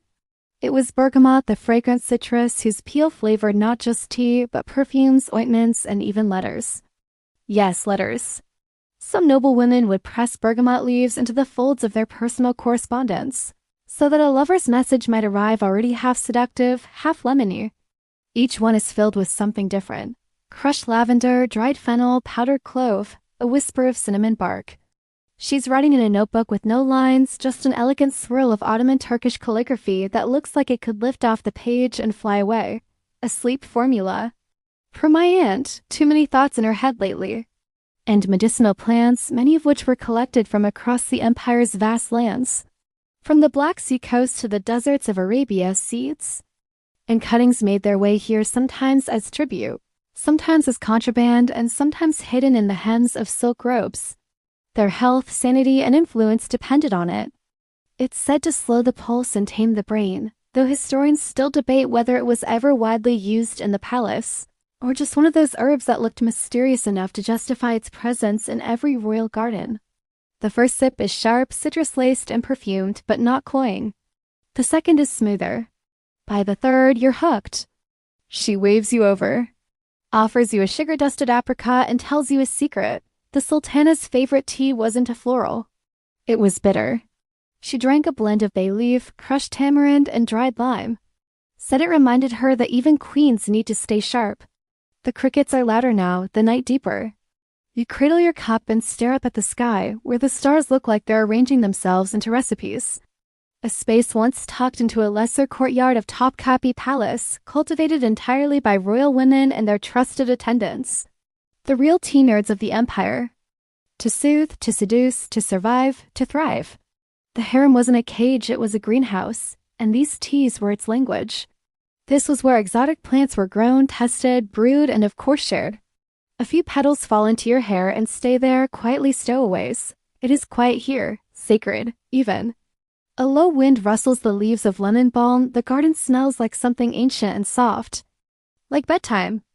A blend of mallow root, mint, and white pepper brewed only when court gossip reached dangerous levels. You sip it slowly, she says, and you remember that not everything needs to be said out loud. You enter slowly, aware that this garden is thick with stories. They say one of the sultanas once grew a tea tree from a single smuggled seed hidden in a necklace. She watered it in secret, sang to it, protected it.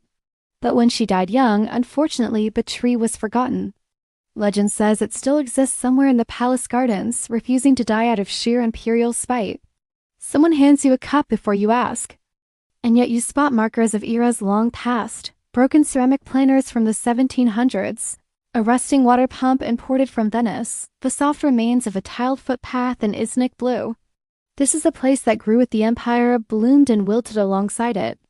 Tonight's tea, bergamot blossom blend, a delicate infusion made from dried bergamot flowers. Rose petals, hibiscus, and the tiniest sliver of star anise.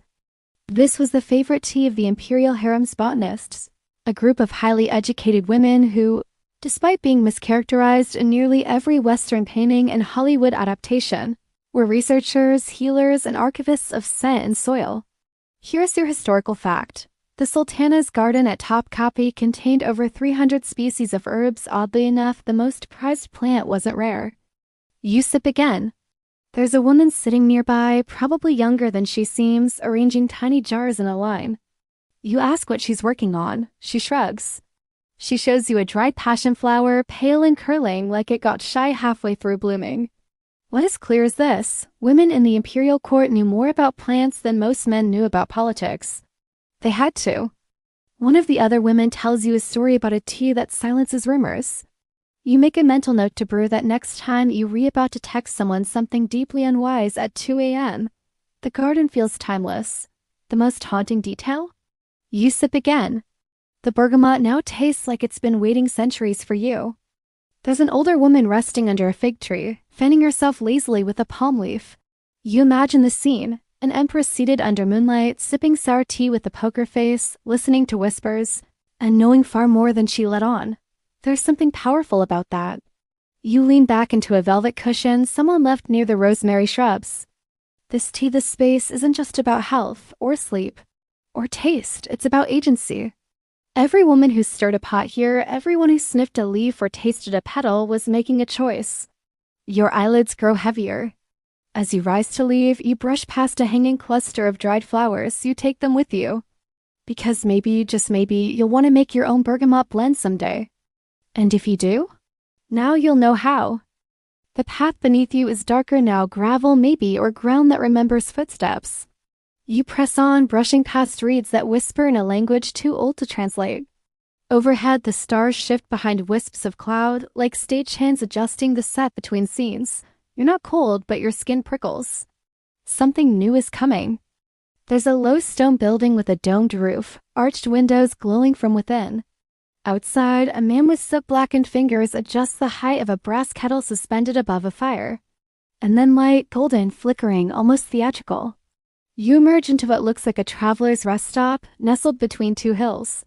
He glances at you like you're already late for something. Inside, it's cozy chaos. Pillows thrown everywhere, maps rolled up under trays of dates, a cat curled across someone's boots. You hear at least 4 languages bouncing off the walls: Arabic, Greek, Turkish, maybe some Ladino too. This is a caravanserai, one of the many roadside inns where traders, nomads, and scholars pause their long journeys to share stories, meals, and naturally tea. Labeled in various scripts, they house blends left behind by travelers who wanted to gift their knowledge to the road. A woman nearby is laughing so hard she spills tea onto a map of Anatolia. No one minds.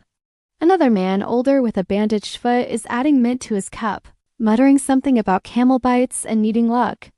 No money exchanged. Just the tea and a note, for the next traveler who aches like I did. This one is ash-colored, cloudy, with a faint smell of burnt sugar and lemon rind. One uses honey. The other swears by vinegar. You wonder what that even tastes like, then immediately hope you never find out. Some argue they were brewed purely for function: anti-inflammatory, antibacterial, anti-boredom. Others insist it was about connection. Sitting shoulder to shoulder, passing cups, sharing silence or laughter, it all brewed together. And tonight's tea is a strange one. The host nods solemnly and announces Rhodes Spice Tea. You're handed a cup before you even sit down.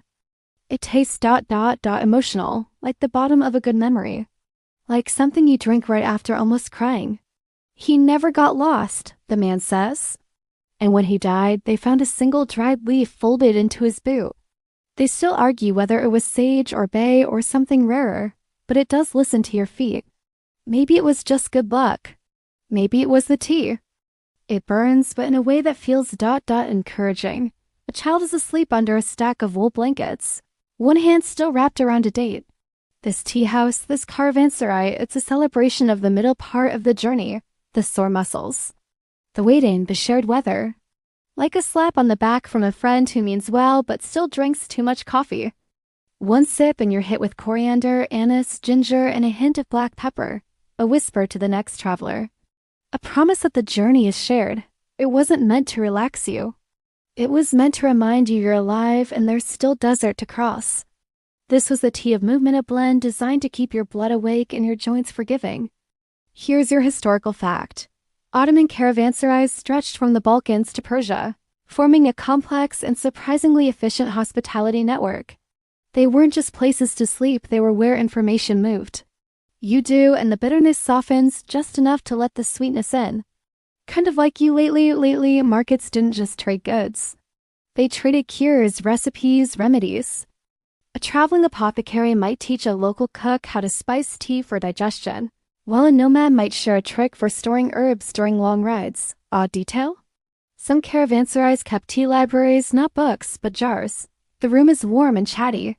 You overhear a conversation between two spice merchants, comparing how black cumin seed tea in Egypt differs from the version brewed in Istanbul. Historians still debate whether the teas of the road were more medicinal or social. You're offered another tea. Journey smoke, the host says. Apparently, it's made by charring orange peel, mixing it with cardamom and dry thyme, then brewing the mixture just long enough to make the water nervous. You look around. There's a man tuning an oud in the corner, plucking at strings like he's trying to find the right note to describe a sunrise. You realize how rare it is in your modern life to pause in the middle of something instead of waiting until the end. You're nudged gently. Someone's passing around a tin of preserved lemon and rosemary sugar, meant to be dropped into the tea during the third cup. One of the merchants starts telling a story about a legendary tea blend known only as the Compass. No one knows what was in it exactly, but they say a sultan's courier once brewed it before every critical mission. You drink the last of your cup. Let it sit warm in your chest. Your host leans in, suddenly serious, and says, "The road doesn't care how tired you are." You're not sure what that means, but you feel it deep in your bones. Outside, the fire has burned low. The wind has changed. Time to move again. But you leave something behind, just a pinch of coriander in a tiny jar by the door. And as you step into the night again, the stars welcome you like a regular. You're back on the path now, and everything smells slightly scorched, maybe a sign the desert isn't too far ahead. Sand has started sneaking into your sandals, despite your best efforts. The horizon yawns wide, and you swear the moon just winked. A little further ahead, a breeze carries a scent that's hard to place. It's herbal, yes, but earthy too. Like dried leaves mixed with old pages and a whisper of frankincense, his beard is a map. His hands are stained, not just from time, but from herbs, saffron, turmeric, myrtle, thyme. He looks up, gestures toward a stool, and says nothing. You follow it, of course. What else would you do? What you find is not a palace or a garden or even a caravanserai, but something simpler. A small stone hut low to the ground, cradled between two olive trees. There's smoke curling from a tiny chimney. You duck your head inside and feel a wave of warm air kiss your cheeks. It smells wise. Blending these systems wasn't accidental, it was survival.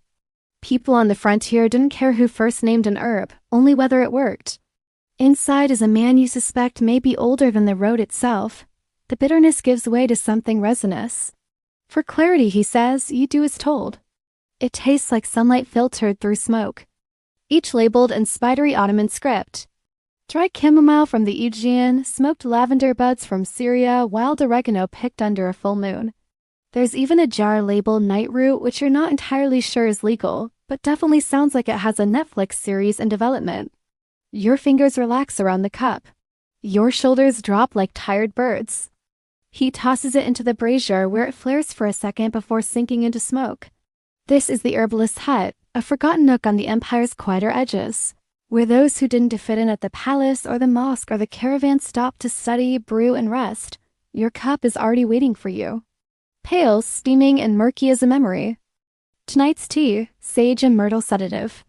It's bitter, bracing, but strangely comforting.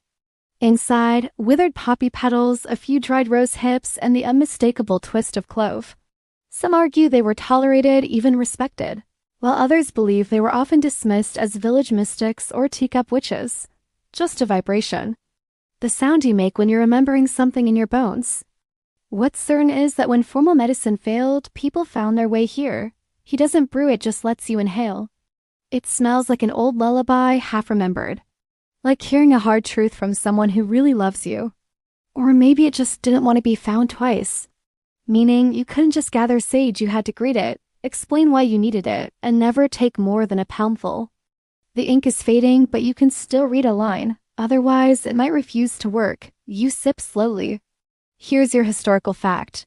The Ottoman folk medicine tradition drew heavily from pre-Islamic Anatolian rituals, Sufi healing practices, and Greek monastic herbology. The herbalist crushes dried sage between his fingers and murmurs something in a dialect you don't quite recognize. Odd detail? Some Ottoman herbalists believe that plants hurt intentions. You think about your own life, how many things you've tried to force instead of asking gently. The tea begins to mellow in your mouth. He hands you a tiny dish of preserved bay leaf, curled and dipped in honey. It's meant to be chewed slowly after tea. On the wall behind him are shelves, not of books, of jars. You ask what people usually come here for.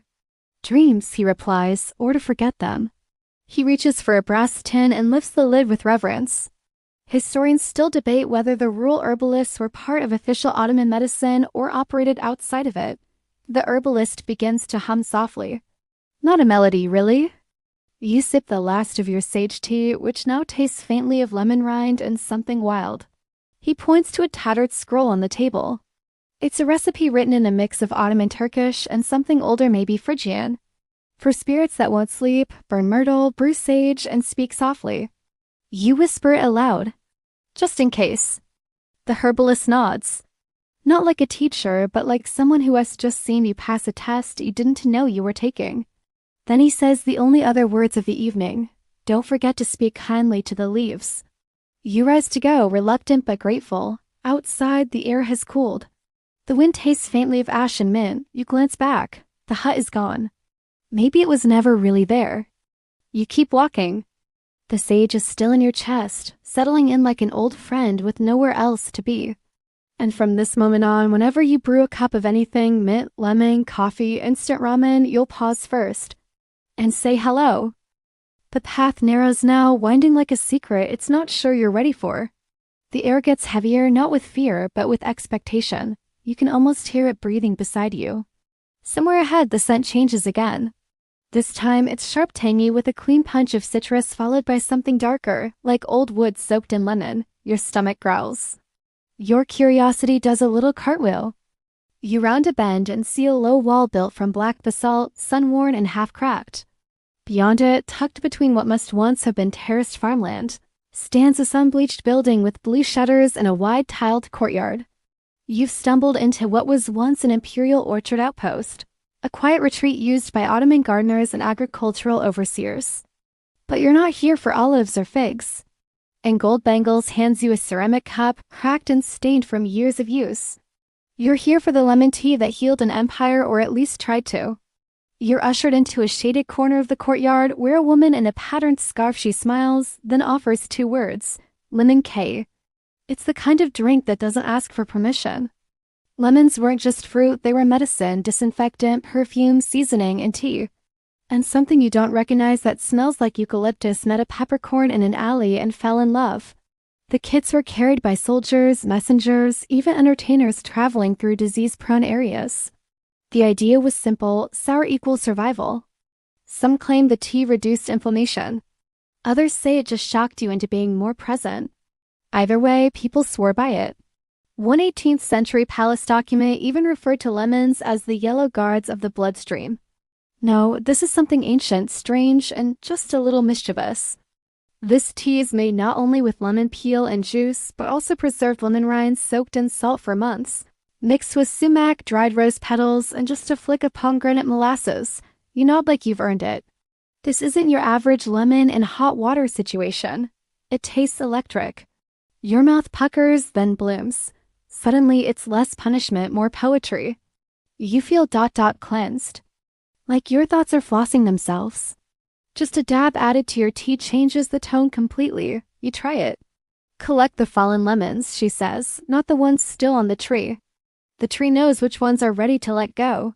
They're sun-warmed, spotted, but still beautiful. Each one is a kind of surrender. It's tart, yes, but grounding, like a slap on the wrist from someone who loves you and wants you to wake up.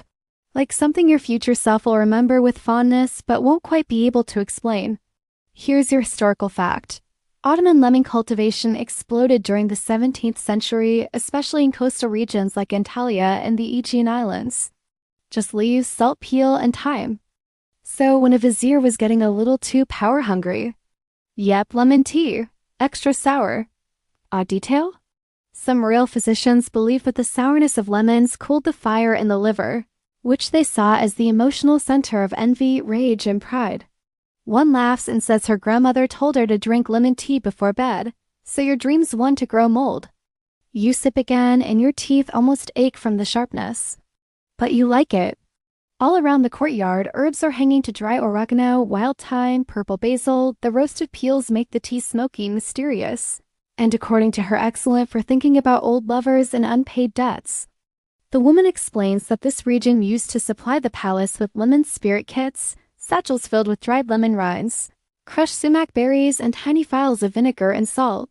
Historians still debate whether these sour teas actually have medicinal value or simply served as psycho-emotional resets, a hard flavor to break a fevered mind. You're handed a small silver spoon. On it, a thick paste that looks like marmalade but smells like regret and crushed dreams. You ask what it is. She answers, sour silk. It's a blend of lemon pith, vinegar, and powdered sugar, cooked until smooth and stored in ceramic jars. And wow, the tea stops shouting and starts whispering.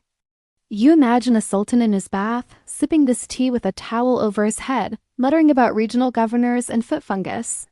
Nearby, two young women are painting their hands with henna, dipping brushes in dark crimson paste, and chatting about wedding dates and sour spice traditions. There's something holy in the simplicity here. One of the women shows you how she prepares the tea during the winter, by roasting the lemons first until the skins darken and curl like scrolls. You believe her. You ask if you can help. She nods and hands you a woven basket. Oof, that one hits. You walk slowly, gathering the fruit that's landed gently in the grass. When you return, she adds a few to the teapot and tells you to wait. While it steeps, she offers you a final taste, a cold infusion of lemon, basil, and fig leaf. It tastes like shade. Like the moment before a thunderstorm, you linger longer than you mean to. When it's finally time to go, she presses a bundle into your hands. Dried lemon slices, a pinch of sumac, and a note that says simply, when you feel bitter, boil this. But not too long. As you walk away, the air feels brighter. Not lighter necessarily, but full of direction. And somewhere deep in your belly, the citrus still glows. The ground crunches now under your feet, not gravel, not sand, but something crisp and strange. Like dried bark mixed with salt, the path is shifted again. You're moving into higher air, sharper winds, and the kind of silence that hums. Ahead, a cluster of trees rises from the rocks like ancient storytellers. Not tall, not grand, but gnarled and powerful. You recognize them before you're even close. Juniper. A narrow smoke plume threads into the sky like a question with no punctuation. He doesn't speak, just nods once and pours you a drink. It's juniper and apple bark tea, though you don't know that yet. All you know is it smells like the first minute of waking up well rested. And nestled beneath their twisting limbs is a small outpost, wooden, circular, part yurt, part herb shack, part dream. Inside, the set hits you. Juniper smoke and mint oil with something else layered underneath, maybe dried apple? Or cardamom left too long in a warm room?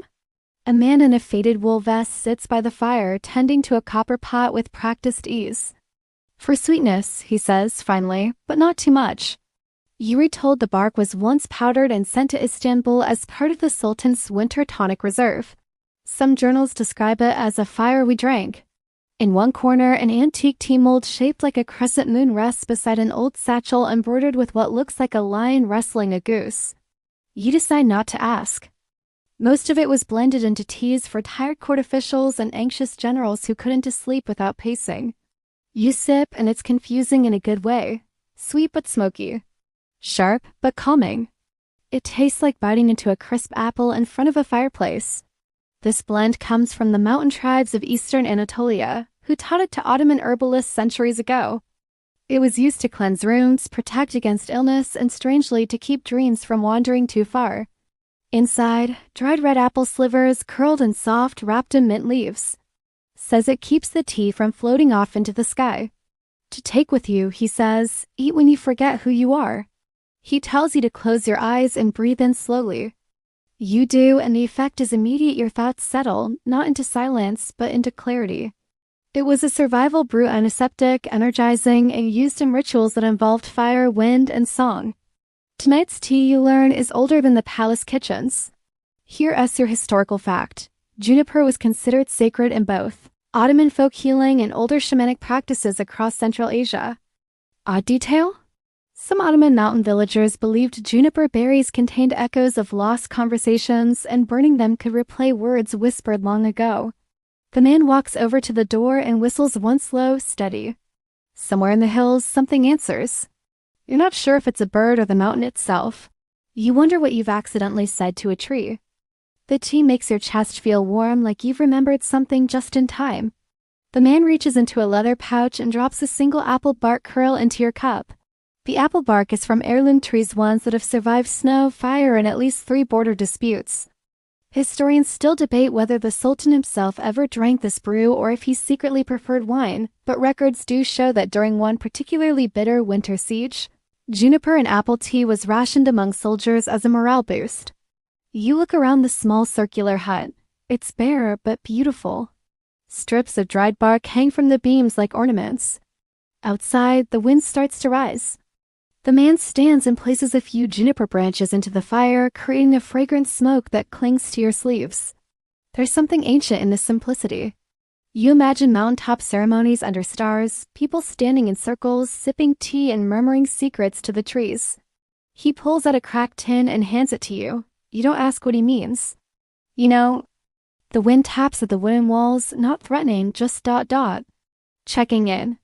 He returns, places a second log on the fire, and pours you one last cup. This one is different. It includes a tiny wedge of dried figs soaked in vinegar. A sharp left turn flavor-wise. He calls it the anchor. You drink, and sure enough your thoughts slow, settle, even smile a little. You ask what he calls this place. The tea house between winds. He doesn't say why. You don't need him to. As you rise to leave, he presses a flat, round piece of wood into your hand. It's been carved with a simple phrase. Not every storm needs shelter, some need tea. You step outside and the wind greets you like an old friend, brisk, playful, a little wild. The trees rustle their approval. The scent of juniper still curls around your collar. And as the path leads you away from the little round hut, the tea in your belly feels like a compass needle gently nudging you forward. Whatever storm you were carrying, it's not gone. But it's quieter now. You descend now, slowly, gently, as if gravity itself respects the mood. The air is thicker again, warmer. Hints of crushed flowers, spiced honey, and just the faintest trace of tobacco drift through like memories trying to sneak back in. There's a bend in the trail, and there, like someone casually placed it in your path, is a sprawling stone courtyard, hemmed in by thick walls covered in moss and ivy. The stones are cool and damp underfoot. Water gurgles softly nearby, a spring flowing into a shallow marble basin shaped like a lion's paw.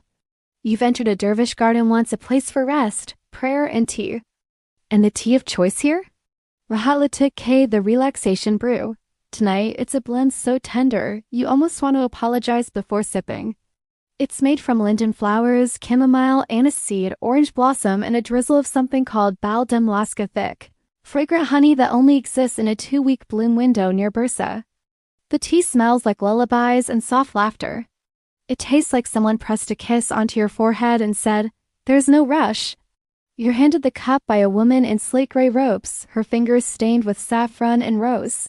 She speaks softly, like her words are made of velvet. She tells you that the dervishes here once gathered every Thursday night to sip this exact tea, chant poetry, and let their worries fall into the grass like breadcrumbs. He hums while working a tune you don't recognize but somehow know. That's the power of this tea. It makes everything feel like déjà vu in slow motion. There are actual records of rituals where monks will place the teapot on a rooftop to absorb the cool lunar wisdom.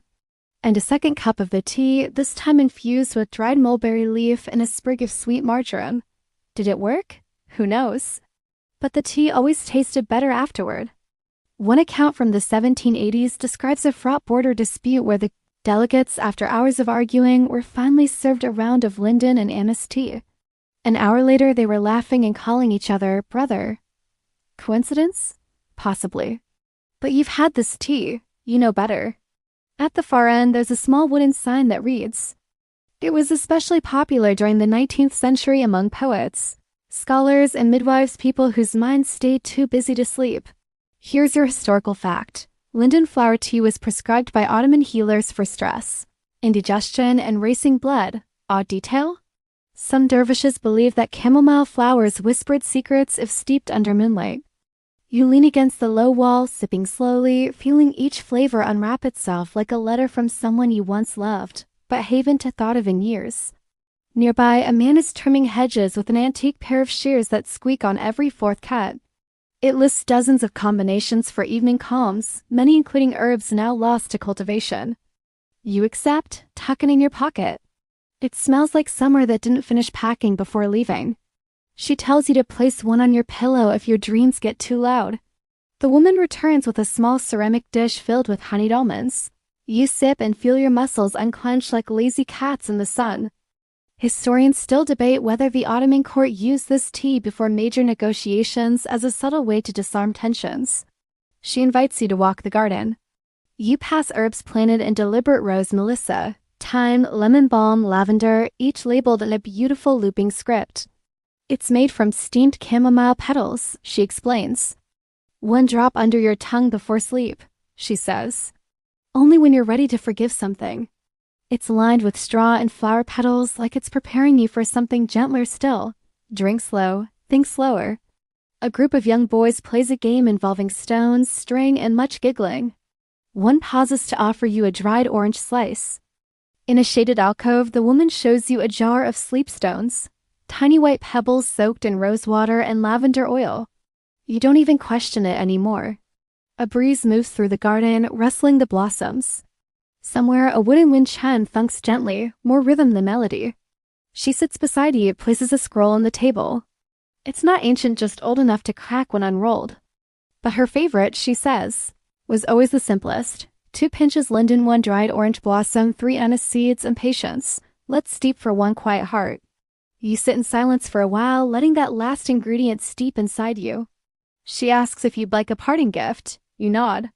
She disappears for a moment, then returns with a small glass vial filled with golden oil. You don't ask what. You probably already know. As you leave the garden, the path begins to soften again. Your breath slows. Your shoulders stop their eternal shrug. And deep in your stomach, a warmth lingers, not hot, not spicy, just there, like it's been waiting for you to notice it. You glance back at the courtyard where steam still curls from the copper kettle. And you realize the garden wasn't just for the dervishes. It was for you. The path narrows again, but now it's not hostile, it's intimate. Like a story leaning in close to whisper the last few sentences. A stone wall runs beside you, worn smooth by time and touch. Wood, painted blue, chipped with age and wind. Someone carved a word into the frame, Susseslek. Silence. Above, grapevines tangle overhead, casting dappled shadows that dance like tired ghosts with no more haunting to do. You come to a gate. Someone was just here. You push it open slowly and step into a courtyard so still it might be holding its breath. An old hahn or inn, half crumbled but standing proud, nestles against the hillside. Ivy climbs its sides like it's trying to hold the building in a soft hug. He carries a small tray with 1 tiny cup, no handle, no embellishments, just amber tea, deep and thick like honey's older, wiser cousin. In the center is a wide marble platform with a low table, faded cushions, and a blackened kettle still warm to the touch. Court physicians believed it purified the blood and helped reset the senses after long travels or intense emotional strain. You settle down, and a man with a half limp and a full smile appears from behind a curtain of drying figs. You don't know what it is yet. You take a sip, and your eyes widen. But for those in the know, Sufis, herbalists, and monks, it was prized for one simple reason. It made everything else quiet. He's right. The sweetness turns the tea mysterious, like it's remembering stories it shouldn't be telling. The bitterness softens. The sun begins to set, casting bronze light across the courtyard. One shows a figure seated cross-legged, pouring tea into the ground. You raise an eyebrow. A tiny lizard darts past your foot like it's late for something. A note of pine creeps in. Then a hint of something lemony? Like someone smoothed a cool cloth over your racing thoughts. A small amount was poured into the earth to calm the ancestors, as he puts it. There's poetry in that, even if it makes you a little uneasy. Tea for the soil. They used to do that after funerals. You sip, and it's like winter arriving in the middle of a summer day. Not cold, just clarifying. It smells like wind and old books and some forgotten cathedral deep in a forest. The scent was used to line scroll cases and writing desks. So yes, some Ottoman documents smelled like chewing gum. Very serious more declarations too. Then burn it when you're done traveling. This is Hakkake birch bark tea. It's bitter, earthy, faintly metallic, and somehow exactly what you needed. Tonight, you're drinking the old world version of an Ottoman detox ritual. Here's your historical fact. Birch bark was used in traditional Ottoman medicine as an anti-inflammatory tonic, especially during spring fasts and cleansing ceremonies. It was rarely served to guests. Too strong, too odd? Odd detail? Birch bark contains a natural compound that smells faintly like wintergreen. The man sees your reaction and chuckles. First sip is always a question, he says. Second is the answer. You take another. He adds a dried apricot rind to your next cup, letting it steep until the color darkens. Historians still debate whether birch bark tea originated with Ottoman traders returning from Siberia, or whether it was adopted from Byzantine apothecaries who once roamed these same hills. Selling cures in glass bottles shaped like cats and moons. You lean back into the cushions. The man gestures to the fading wall murals around you. He nods. Turns out, birch tea was once the final offering in some rural Ottoman burial rites. He sets a new tray in front of you, birch tea with clove oil and a strip of lemon peel dried in the sun. You realize you've stopped thinking. Not drifting or daydreaming, just being. He notices. Birch stops the chatter, he says. But only if you're ready. You nod slowly, because he's right. You are. He offers you a strip of bark, still fragrant, rolled into a tight scroll and bound with twine. Write something on it, he says. You take it, tuck it into your bag. You already know what it'll say. The sky begins to cool. The crickets emerge like shy musicians tuning their instruments. Somewhere in the Han, a door creaks and a kettle clanks. You stand, thanking him with a nod. He just smiles. As you pass the blue gate again, the word Sesslake feels earned now. You're not escaping noise. You're carrying silence. And somewhere behind you, the tea still simmers, waiting for the next traveler who needs to stop talking to themselves. The stones beneath your feet change again softer now, pressed into a mosaic path that gleams faintly in the moonlight. You walk with a rhythm that doesn't come from you but from the earth itself, like you've slipped into a memory the world forgot to delete. You round a bend and suddenly you're surrounded by roses. Not metaphorically. Actual roses. Petals drift in the breeze like whispers, and their scent, it doesn't hit you, it wraps around you. Velvet, honey, dusted cinnamon, and something like rain on silk sheets. You've wandered into the Ottoman rose-growing heartland, where perfumers and tea masters once crossed paths in an unspoken agreement. What couldn't be bottled should be brewed. Inside, a copper kettle hums a soft tune, and seated beside it is a woman with silver in her braid and mischief in her smile. She pours you a tea so pink it almost glows. You're in Esparta's ghost garden, or at least a dream version of it. A wooden pavilion stands at the center, draped in muslin and moonlight. You hesitate. You came all this way and won't drink a little flower? She raises a brow. You take a sip. This is rose and cinnamon petal tea, and it might be the gemless rebellion you've ever tasted. The palace gardens kept records of which rose species were favored by which sultanas. Some say it began as a dessert candied rosewater with cinnamon slivers before someone brave decided to steep it instead of eat it. One empress demanded petals only from bushes that had never heard thunder. How do you even enforce that? It's delicate but not weak. Legend says it usually worked. It's swirling like a little galaxy. Sweet but not cloying.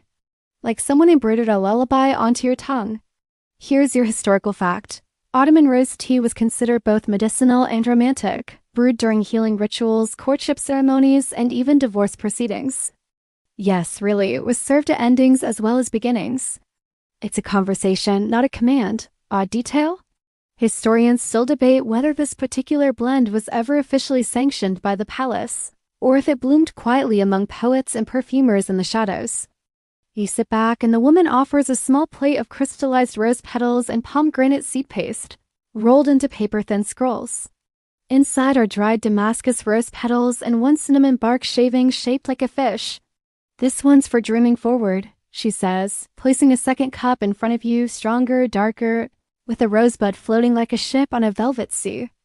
The tea has a whisper of clove in it now, a backbone. Sometimes, she murmurs, roses have teeth. Fireflies blink like lazy stars. You walk there, cup still warm in your hands, and sit on a cushion worn to the shape of dozens before you. And yet it makes all the sense. You believe her. Your spine remembers how to sigh. She tells you the blend was used in old harem rituals not for seduction but for strength, a heart tea. A reminder of power hiding inside softness. One record from the 1600s notes that when a young concubine wanted to assert her independence subtly, of course she would serve rose tea with cinnamon and stare silently at the one who doubted her. The scent of roses trails behind like a protective spell. Maybe you haven't met them yet, maybe it's you. You look into your cup. The woman leans in. Want to know the trick? You nod. Never drink rose tea in a hurry, she says. You sip slower. Or maybe time curved here. That wouldn't surprise you. And the world slows with you. She hands you a tiny vial glass stoppered with beeswax. For travel, she says, or heartbreak. Whichever comes first. You smile because really, what's the difference?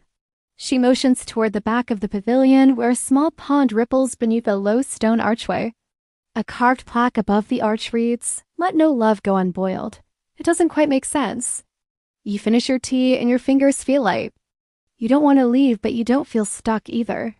That's the rose for you. Soft petals, deep roots. The woman calls out one last note. Save the last sip for someone else. You don't know who. The garden begins to dim and you realize you've stayed longer than you thought. You step out from under the pavilion and back onto the moonlit path. And just as you turn the corner, you catch a glimpse of something impossible, a rose blooming in reverse, petals folding inward as if bowing goodnight. You keep walking, the warmth of cinnamon lingering behind your teeth. And for the first time tonight, your heart doesn't just feel calm. It feels brave. You walk slower now, not because you're tired, but because you know the road is running out. The air changes once more cooler, drier, almost alpine. Stone gives way to pine needles, and the path winds upward, as if to give you one last look before saying goodbye. At its base, a fire pit glows soft amber and an iron kettle rocks gently on a hanging hook, humming a tune only kettles know. Above, the stars stretch like spilled salt across a black velvet table. They nod at you, no words, just a shared understanding. This is the last stop. You crest a hill, and there it is, an old watchtower, crumbling but noble, surrounded by whispering cypresses. A figure sits cross-legged beside it, cloaked in something between a blanket and a memory. You sit and they pour. Bosker K step tea. A tea that doesn't care if you like it. It's here to do a job, make you still. Also known in hushed tones as the tea of endings. It smells like smoked sage, dried pear, and the first time you realized silence could be sweet. Most teas talk to you, they say, this one listens. This is the tea of caravans, of exile, of storytellers wrapping up their last tale before vanishing into the night. You sip. It's rugged, slightly bitter but not unkind. Just presence. You've been carrying stories. Places, names, flavors. Here's your historical fact. Bosker K was a nomadic tradition, passed along Turkic tribes long before the Ottoman Empire. But it found a quiet place within it used by travelers, mystics, and soldiers who had seen too much and needed something strong enough to hold it all. Several were even buried with a pouch of the blend in their chest pockets. Recipes vary wildly. Some say it must include wild thyme, others insist on a single dried fig leaf, rough cloth. Inside, you find a blend of juniper, sage, and dried apple rind. Let it dream for you. They just press their palms together and vanish behind the tower wall like a shadow crawling home. One version calls for tea steeped with sun-bleached stone. No one knows what that means. You're not sure they're supposed to. Whether for courage or comfort, no one quite agrees. You imagine one falling not fast, but gently, like it's decided it's tired of pretending to be light. Odd detail? Some Ottoman generals refused wine but carried flasks of steppe tea into battle, believing it connected them to the bones of the earth. Historians still debate whether this tea was ever formally documented or if it simply survived by being too stubborn to disappear. The figure beside you speaks at last. Their voice is slow gravel. You take another sip and realize they're right. Bosker K is a mirror with steam. You stare into your cup and catch a glimpse not of your reflection, but of your weight. Not burdens, and now the tea wants them, not to erase. Just to hold. The figure reaches into a leather satchel and hands you a pouch. Last tea of the night, they say, don't drink it. Just keep it near your pillow. You nod and thank them in a voice you barely recognize. It's calmer now, worn smooth. They don't smile. You pour the last sip of your tea into the earth, not out of waste, but tribute. Above you, a breeze picks up. The stars flicker. You rise. The path behind you glows faintly, like breadcrumbs made of ember. You step onto it, and something inside you, something tight, something always braced, unclenches. You're not the same person who started this walk. Remember the cinnamon rose tea? The birch bark scroll? The stone lion's paw fountain and the sleeping pebbles? They're all still with you. And now, so is this, the final tea. The one that didn't ask you to feel better, just to feel. And then let go. And now, here you are, no more roads left, just a wide, quiet field stretching out before you like a wool blanket spread beneath the stars. You've walked all night, or all your life. It's hard to tell. The air smells like soft dust and memory. Something in the wind says the word enough without needing a voice. You drop gently onto the grass. There's a small tent ahead, canvas faded to the color of oat milk, flaps tied back to reveal a low table inside, one cushion. One lantern, one final cup, no one's waiting. But the kettle's still warm. It's not flashy, no scent of spice or sugar. It doesn't bloom, it doesn't glow, it just is, so you pour. A peasant's tea, a monk's tea. A mother's tea when there's nothing left in the pantry except warmth. The tea in this last cup is different. This is suke. Water tea, there's nothing in it. The simplest, most sacred, and most forgotten tea of them all. There's a reason no one talks about it, and everything.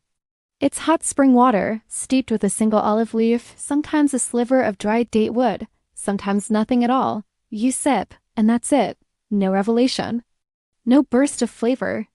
Just the quiet truth that you're still here. And luxuries grew scarce, suke became a ritual drink in villages across Anatolia.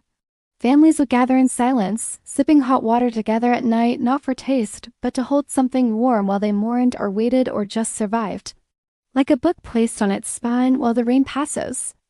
It has no leaves, no spice, no root. Some say calling it tea is romanticism.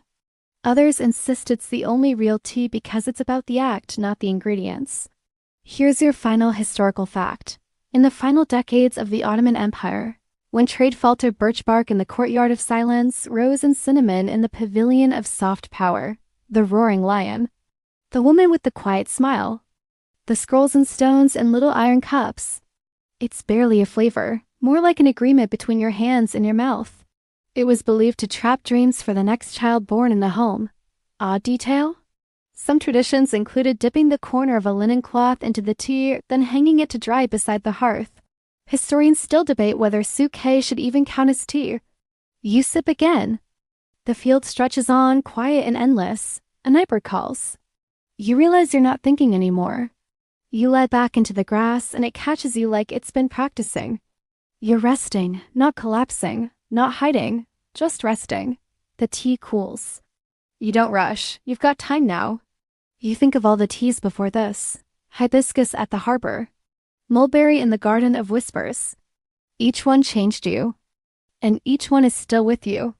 You feel it now not as a burden, but as warmth layered in your ribs.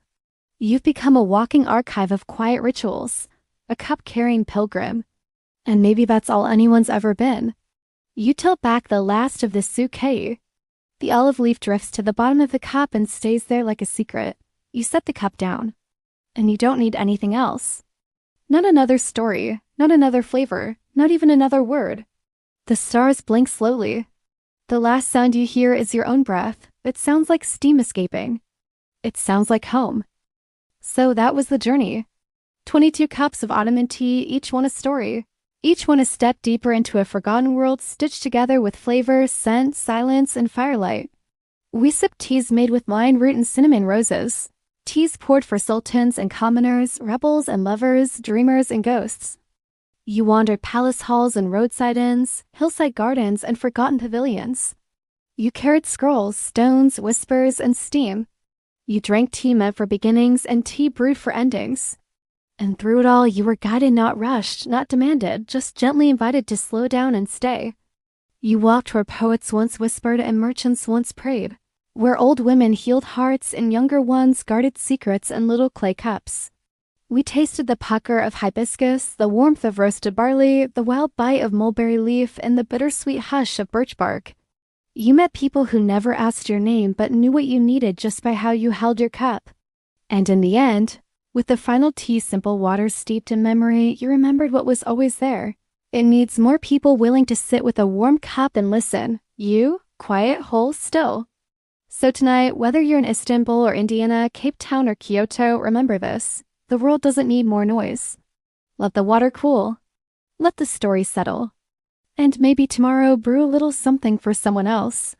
But for now, just sleep. You've wandered enough for one night.